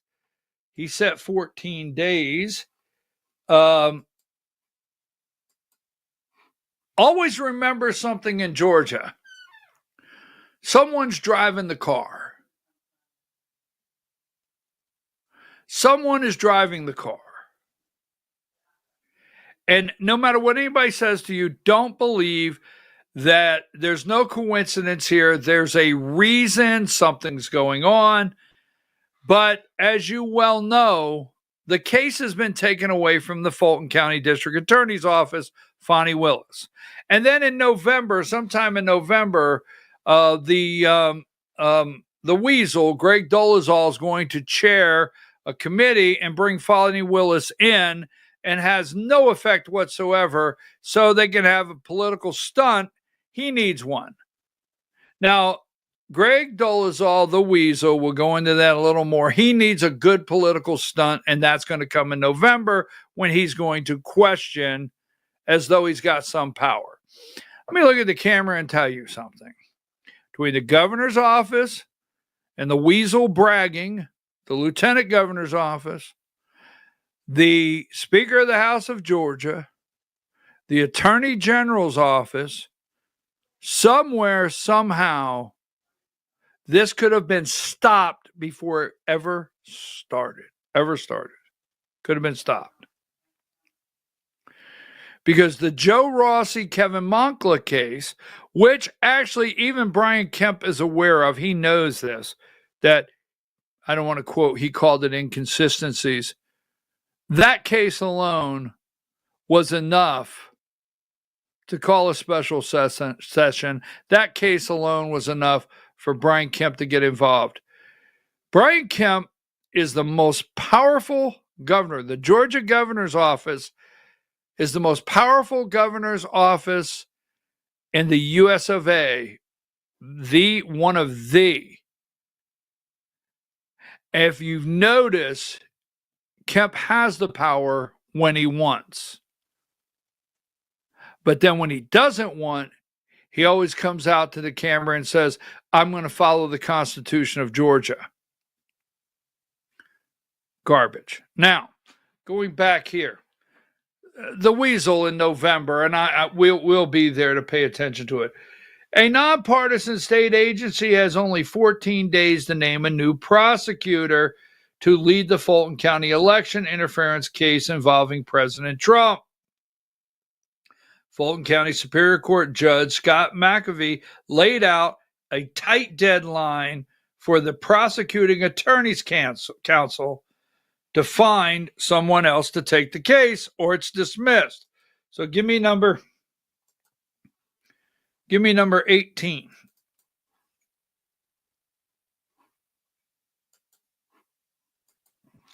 And here's the actual order. As you can see, starting with Donald Trump, next to last, Kathy Latham, and Misty Hampton, all the way down through there. David Schaefer and Harrison Floyd. The Georgia Court of Appeals has disqualified Fani Willis, gave her a couple extra bottles of Grey Goose, and that's not what it says. Should an appointment, prosecutor, or representative of the PAC fail to file an entry of appearance or request a particular extension within 14 days. So he gave them the green light that they could come and get an extension. They had 14 days. So Scott McAfee, he gets out of it. He doesn't look like the worst guy in the world. He said 14 days, it's over. I'm dismissing it. But we'll leave the door open if you want to extend it. Now, let me stop there for just a moment.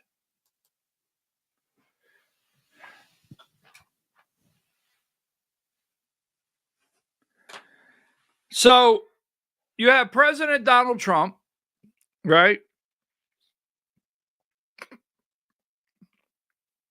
He's president.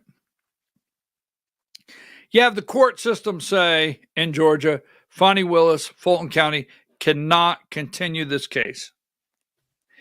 You know it has to just die and fizzle out. You know it does.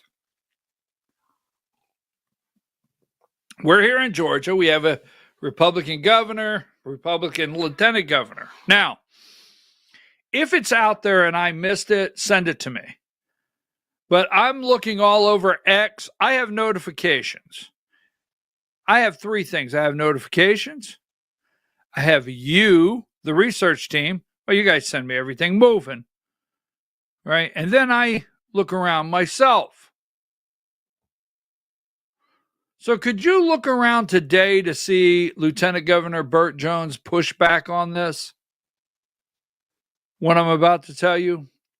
So you have a Republican governor, you got a Republican leadership in the state Senate, you got Republican leadership in the state House, you got a Republican lieutenant governor, you got a Republican attorney general running for governor, you've got a Republican, now don't yell at me, damn it, Secretary of State running for governor. Who picked up the phone and said, give me 90 days? Why not let this die? Because what has to happen is you and I both know, right?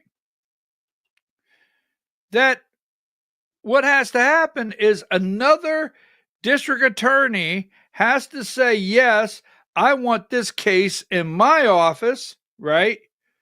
I want to handle this case. And,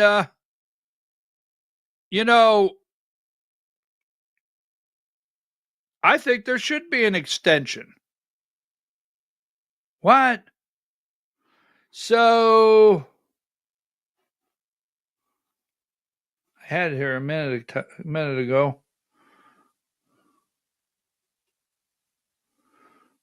I thought it said, go ahead and give me, we'll see what we have here.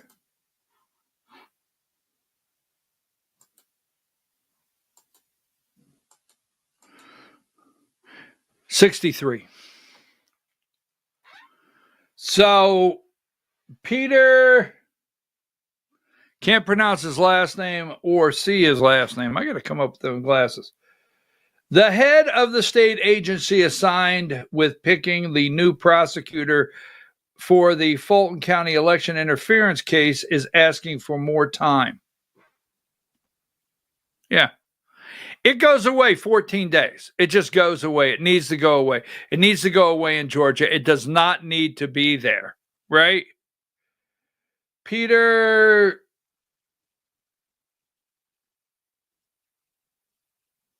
Skandaluski, is that his name? Executive Director of the Prosecuting Attorneys Council of Georgia, asked Fulton County Superior Court Scott McAvee for at least 90 days to decide. McAvee had said that he would dismiss the case entirely if the council doesn't name a new prosecutor within 2 weeks. So,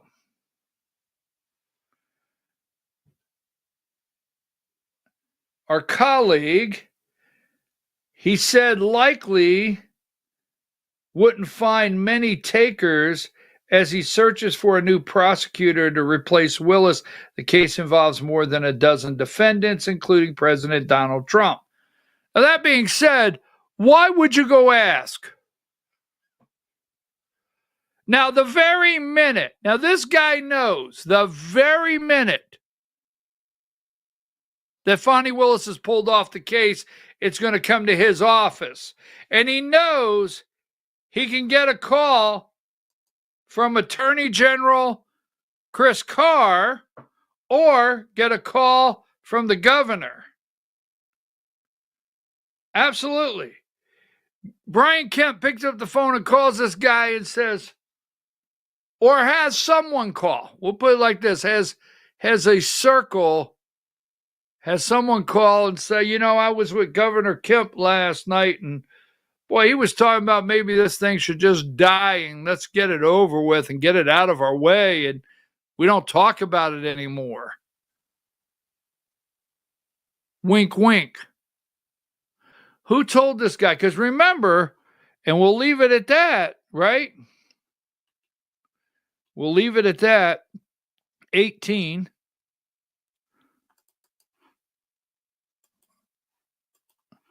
$90 days.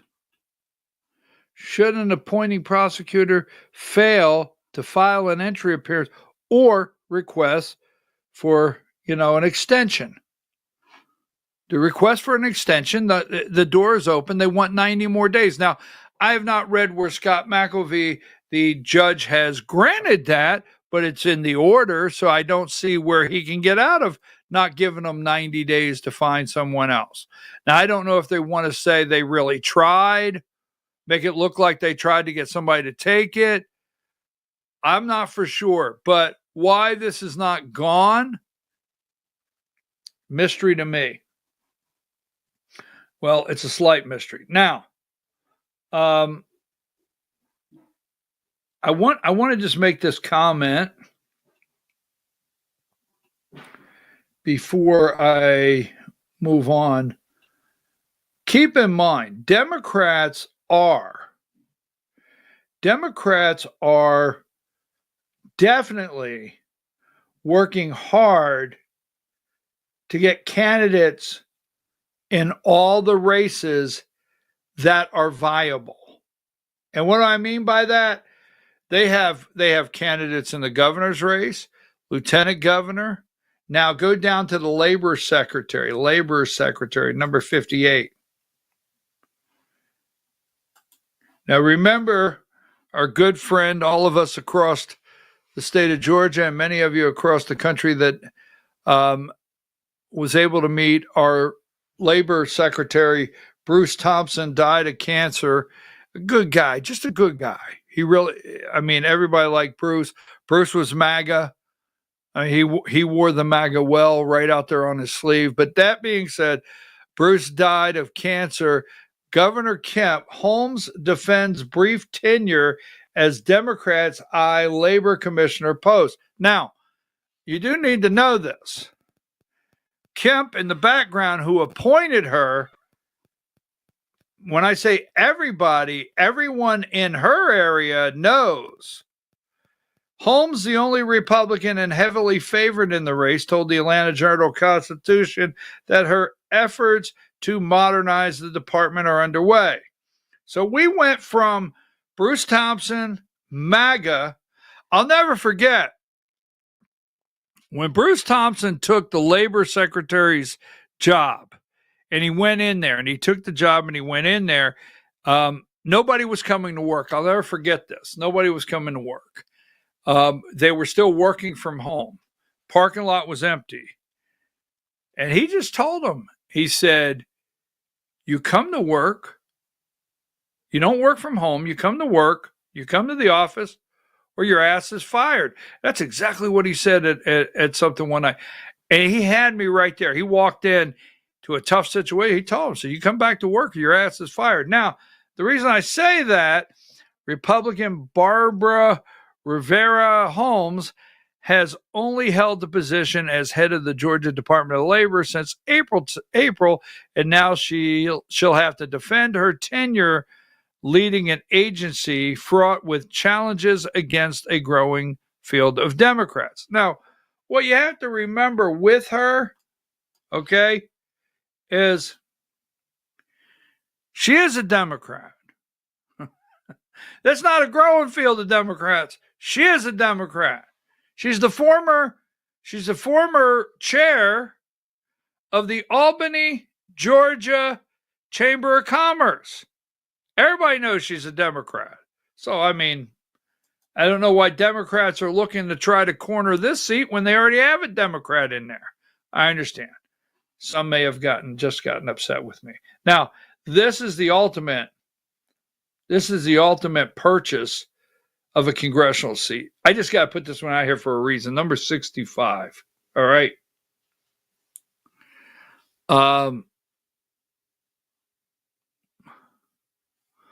Wait, there's more. This is Houston Gaines over in the Dalton area. And Governor Kemp, they set this up. They knew well in advance. See,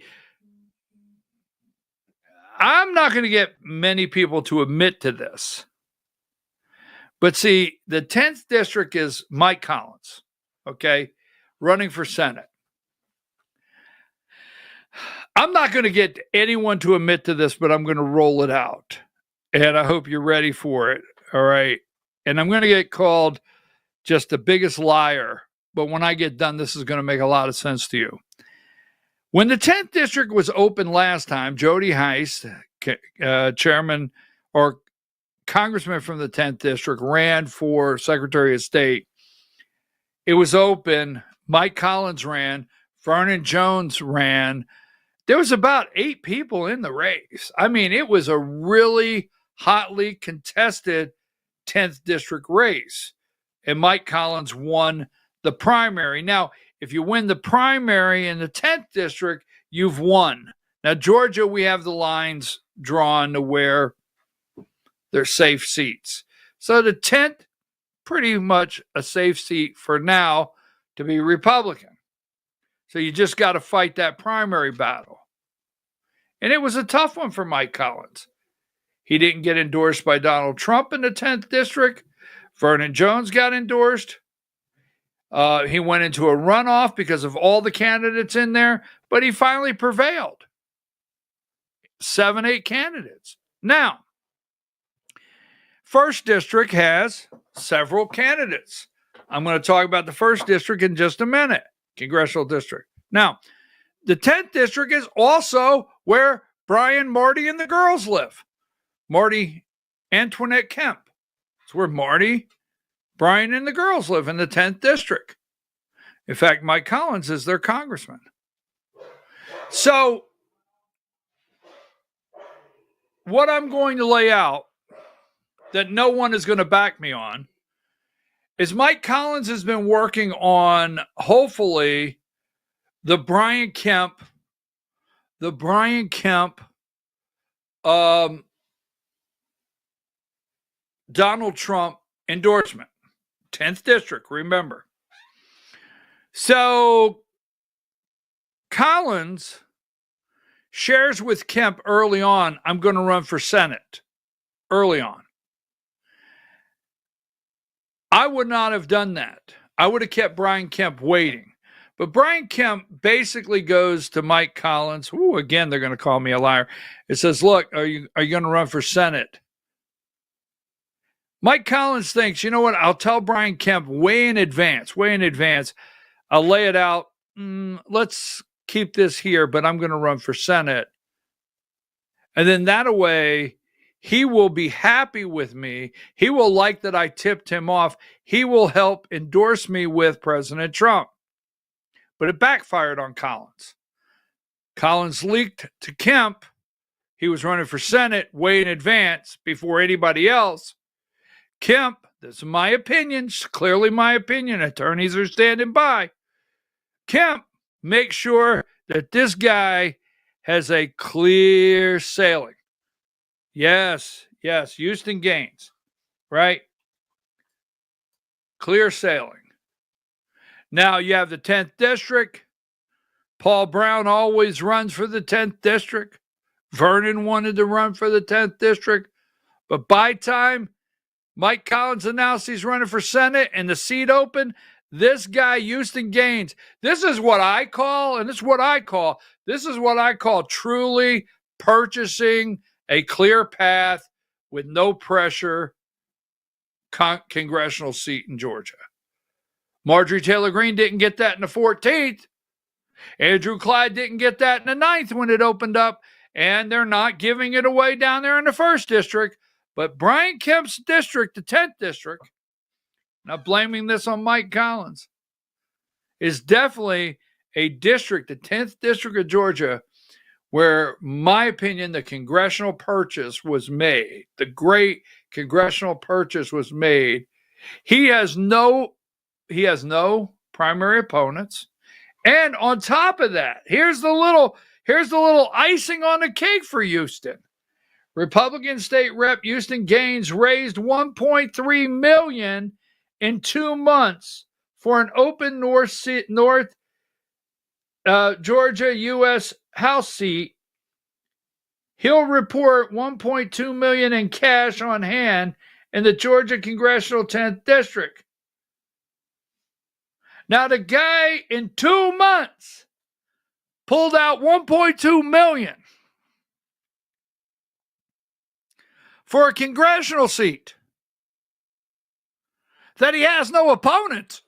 You can't make this SHI asterisk up. You can't do it. That's why you watch this show. Nobody's got the guts and nerves to say it. Now, wait a minute. You can't make this up. Now, go over here. Give me this one here, Diane. Give me 11. Now, remember, $1.3 million in 2 months, no opponent. Raking it right in. These two guys here, they're working the whole entire state, the whole entire country, and they pull in $2 million each. Go back to the other one. Can you remember that number?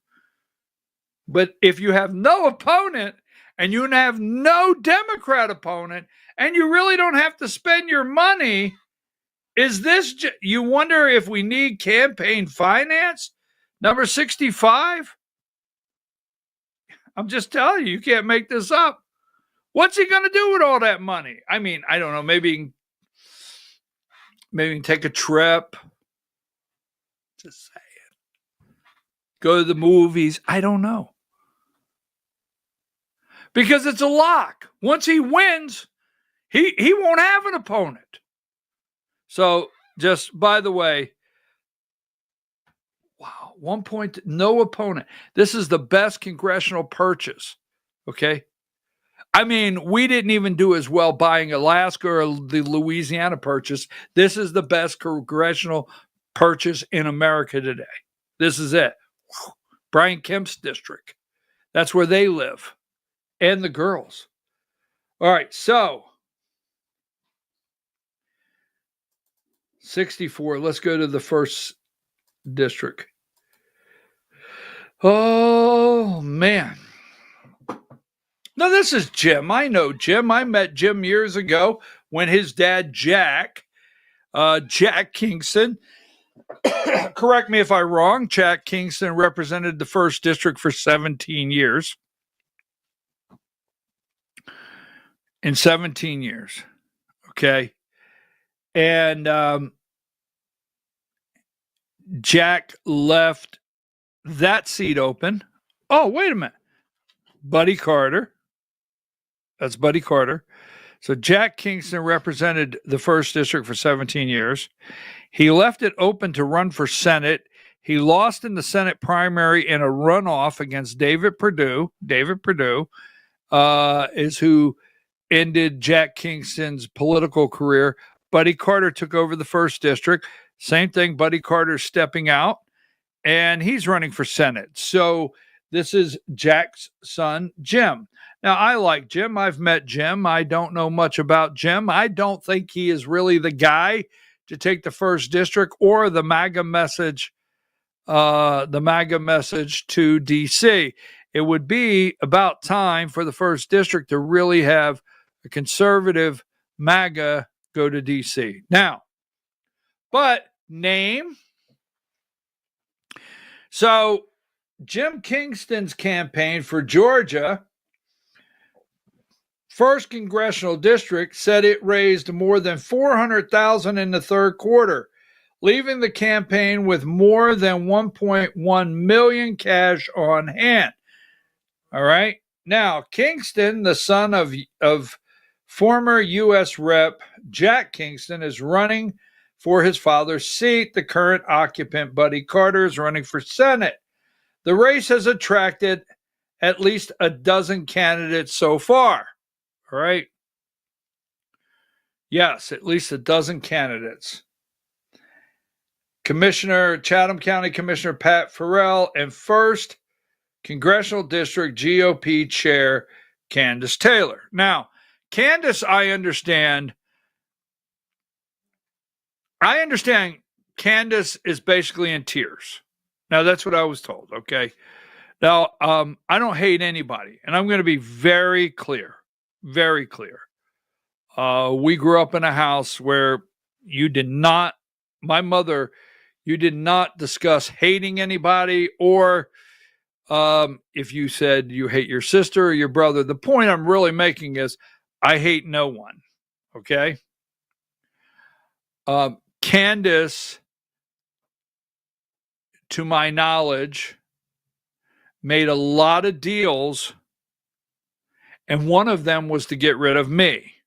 Seriously, when she was the 1st District Republican Party 1st District Chair, the first deal, one of the major deals she made was get rid of me to write the complaint. So in the Georgia Republican Party, if there's a complaint against you, you don't get to see it. But there's a complaint, right? So everyone knows it was Candace Taylor that wrote the complaint against me, that put in for a vote to remove me. For what reason? We don't know. We still don't know. I mean, would it be a civil action that I have against me? I don't know.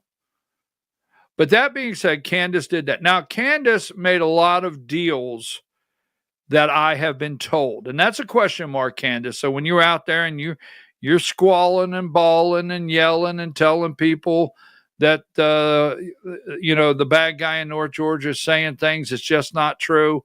It's very clear around Republican circles, Candace, you made a whole lot of deals. And the deal that we understand you made was that you would get certain support in the 1st District. And the money didn't come in.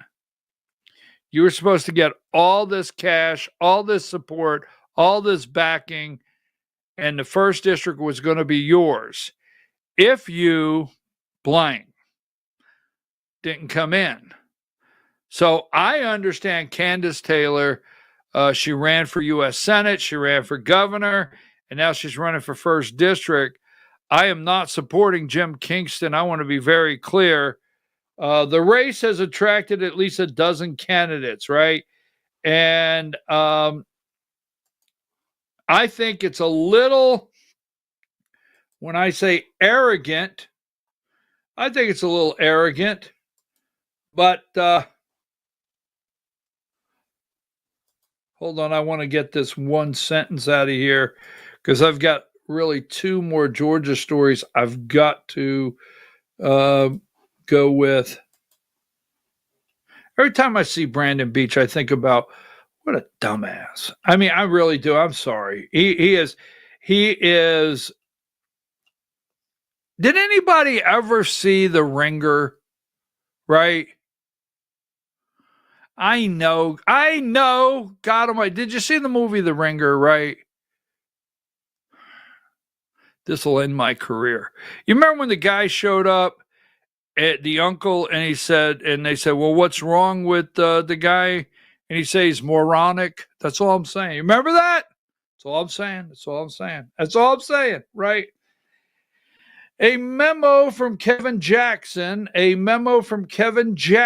Kingston's campaign manager, boasts that the race is not competitive and we are building the kind of foundation that will carry Jim through May and November. May 19th. So they say they're building the structure that'll carry him through and it's not competitive. And I understand Candace is very tearful. I don't know. I've been asked over and over how he got the job. Now,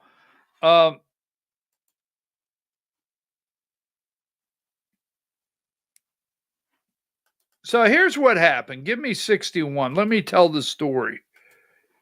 Because, when I tell these stories around the campfire, Children's, all day long, they send out notes to people and they get on signal chats and they start crying how that BKP, that's not real. That's not real. But they have a problem coming straight to me because, boom. Now, Brandon Beach stepped out. Now, Brandon Beach, a moderate at best, former SD21 Senate, a moderate at best, okay? There's nothing bright about this guy. He would make, the only reason the Democrats never did well in SD21 is because they already had a Democrat. His name's Brandon Beach. Yes. Now, if you look behind him, that would be David Clark. Pay attention. Yes. David Clark's his son-in-law, which we understand. It's political circles, David. You know how it works in Georgia. I mean, these are things we just hear, You're not the only one with big ears, David. I got them too. And I hear your wife said, you got to move.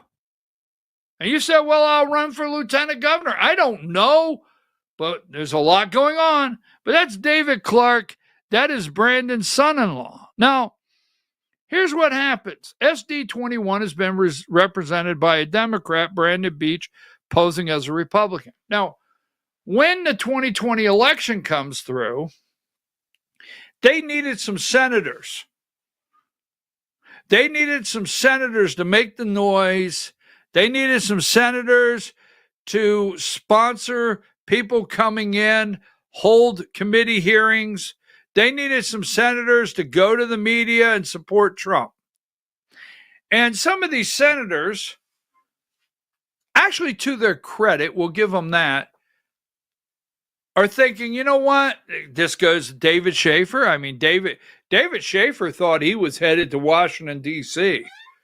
Yeah, he thought he was headed to Washington, D.C. Little does he know, that's not where the train stopped. So you have a group of people thinking, all right, I get on the bandwagon and I pulled this and I get a special session, or I get it to where we do a recount. Something happens. We find, quotations there, air quotes, the 11,700 votes. And Brandon Beach gets on that train. Now, if you go look at Brandon Beach's voting record, again, SD21, Cherokee County and North Fulton County, basically had a Democrat represent him. That's Brandon Beach. All right. Now, so Brandon fought real hard, didn't get anything out of it. But what he did get is Brandon got MAGA cred. Knowing he's not MAGA, but he got MAGA cred. And he would go to every event with Trump. And Trump would look at, oh, that Brandon Beach. If he runs for anything, I'm gonna support that guy, right? So Trump gets elected. I've got to finish the story. Trump gets elected.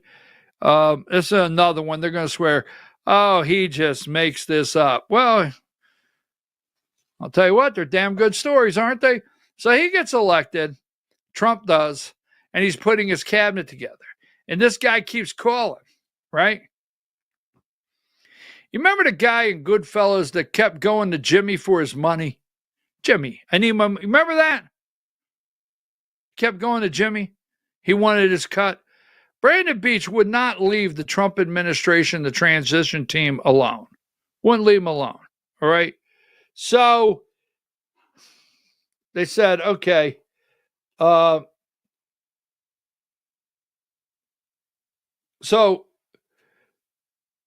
they're trying to figure out. He keeps calling. Susie Wiles goes in. Now, I'm paraphrasing this, okay?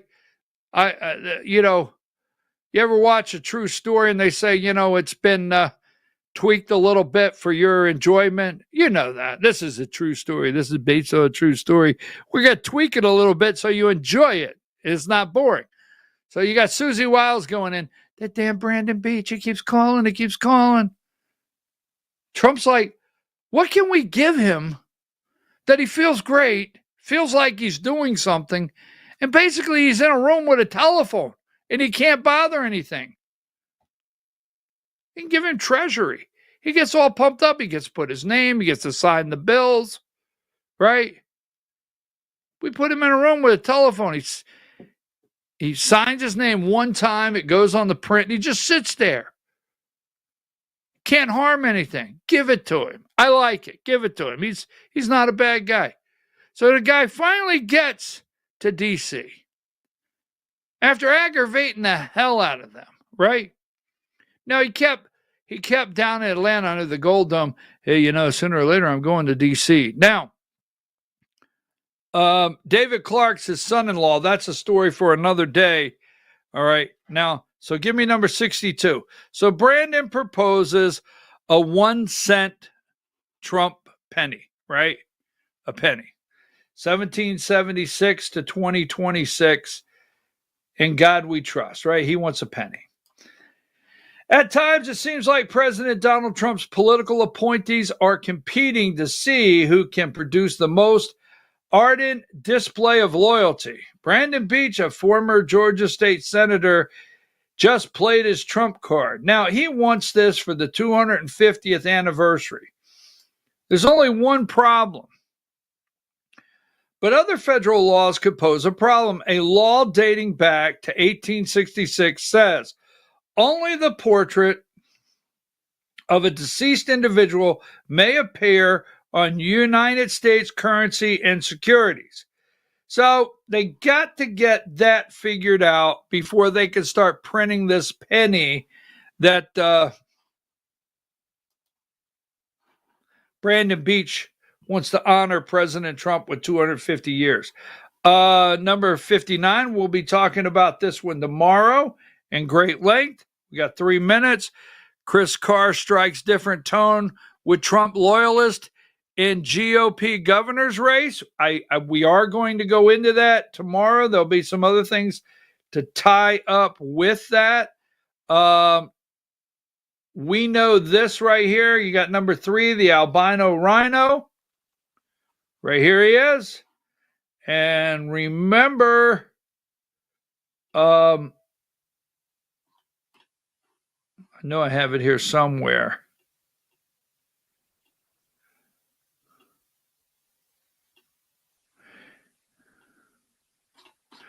Give me number. I know I have it. That's the albino rhino. I'm running out of time because there's something I want to go over. We'll talk more about this tomorrow also.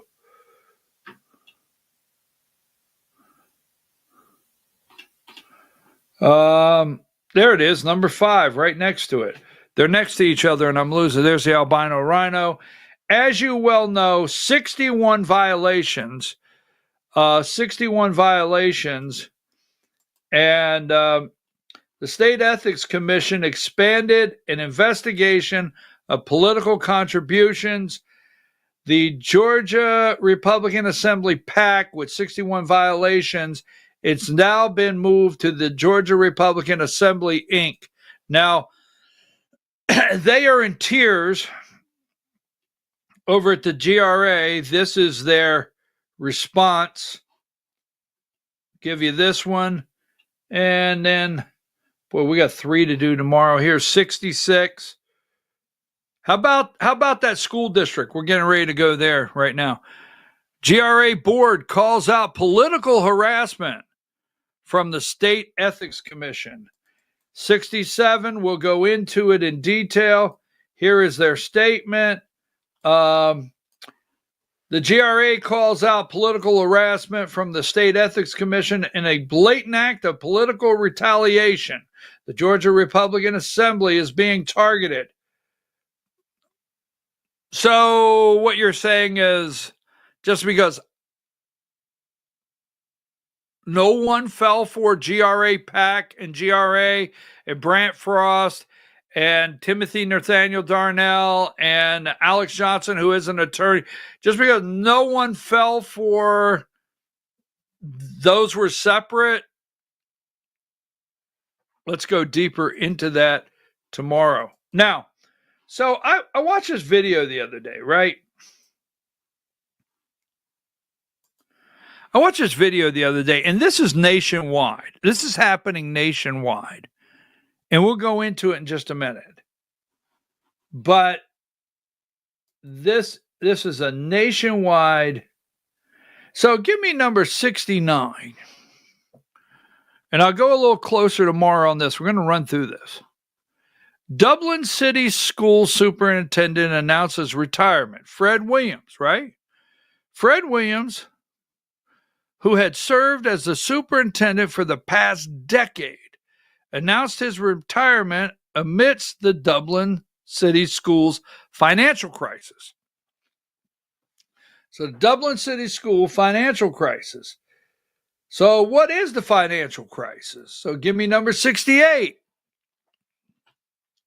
Dublin City Schools under financial investigation faces potential $13 million deficit by 2026. The Dublin City School system is facing a serious financial troubles and is now under investigation by the Georgia Department of Education. According to Senator Larry Walker, the district is 2 or 3 years behind on its required audits. Walker, along with Representative Matt Hatchett, has requested the state auditor go in. All right, so we'll leave it at that. But here's what caught my eye. Let's go back to 69. Is Fred Williams. So yesterday, someone sent this to me, right? And I went on, and I do it with everything. I was like, wait a minute. I got to look at this twice. So start doing some research. Give me number 79. Now that's Fred Williams. 79, right? Now this is his salary. Now he's been there for a decade. 71. I'm sorry, 71. 71. 71. That's not Fred Williams. I apologize. But he's been there for a decade, right? Here's 71. Fred Williams, superintendent, $294,386. Fred Williams Jr., his son, 59 grand. Chastity Carter Williams, his daughter-in-law, 69 grand. Whitney McLeod, Fred's daughter, 79 grand. Melissa Williams, Fred's wife, 38 grand, for a total of $539,777. What the hell? What in the hell is going on? So we go down. Roger Holmes, a football coach, he getting 95. Bernadette Holmes, his wife, is getting 54.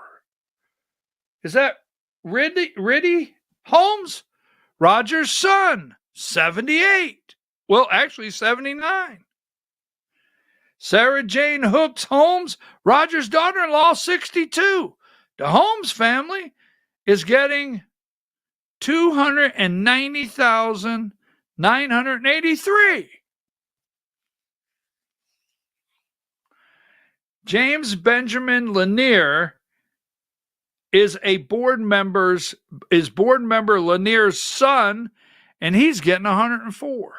Now, are all school systems in Georgia like Dublin city schools? No, they're not, in fairness. But never look at me and say, I've got a problem with teachers. You see, there's no teachers on this close to $1 million in family and friends. There's not a teacher one. Do you know how many school supplies? Do you know how many teachers' classrooms we could decorate and give them money to help supply stuff? Do you know what we could do to help teachers? Do you know how much we could spend to help get people to help our kids learn? I mean, this is Dublin City Schools. I get that. Start looking into your own school district and your own school system and look at the money being spent. Eyes wide open. Well, and there is another episode. Until we meet again. BKP. I'll see you in the morning, 8 a.m. Get me out of here.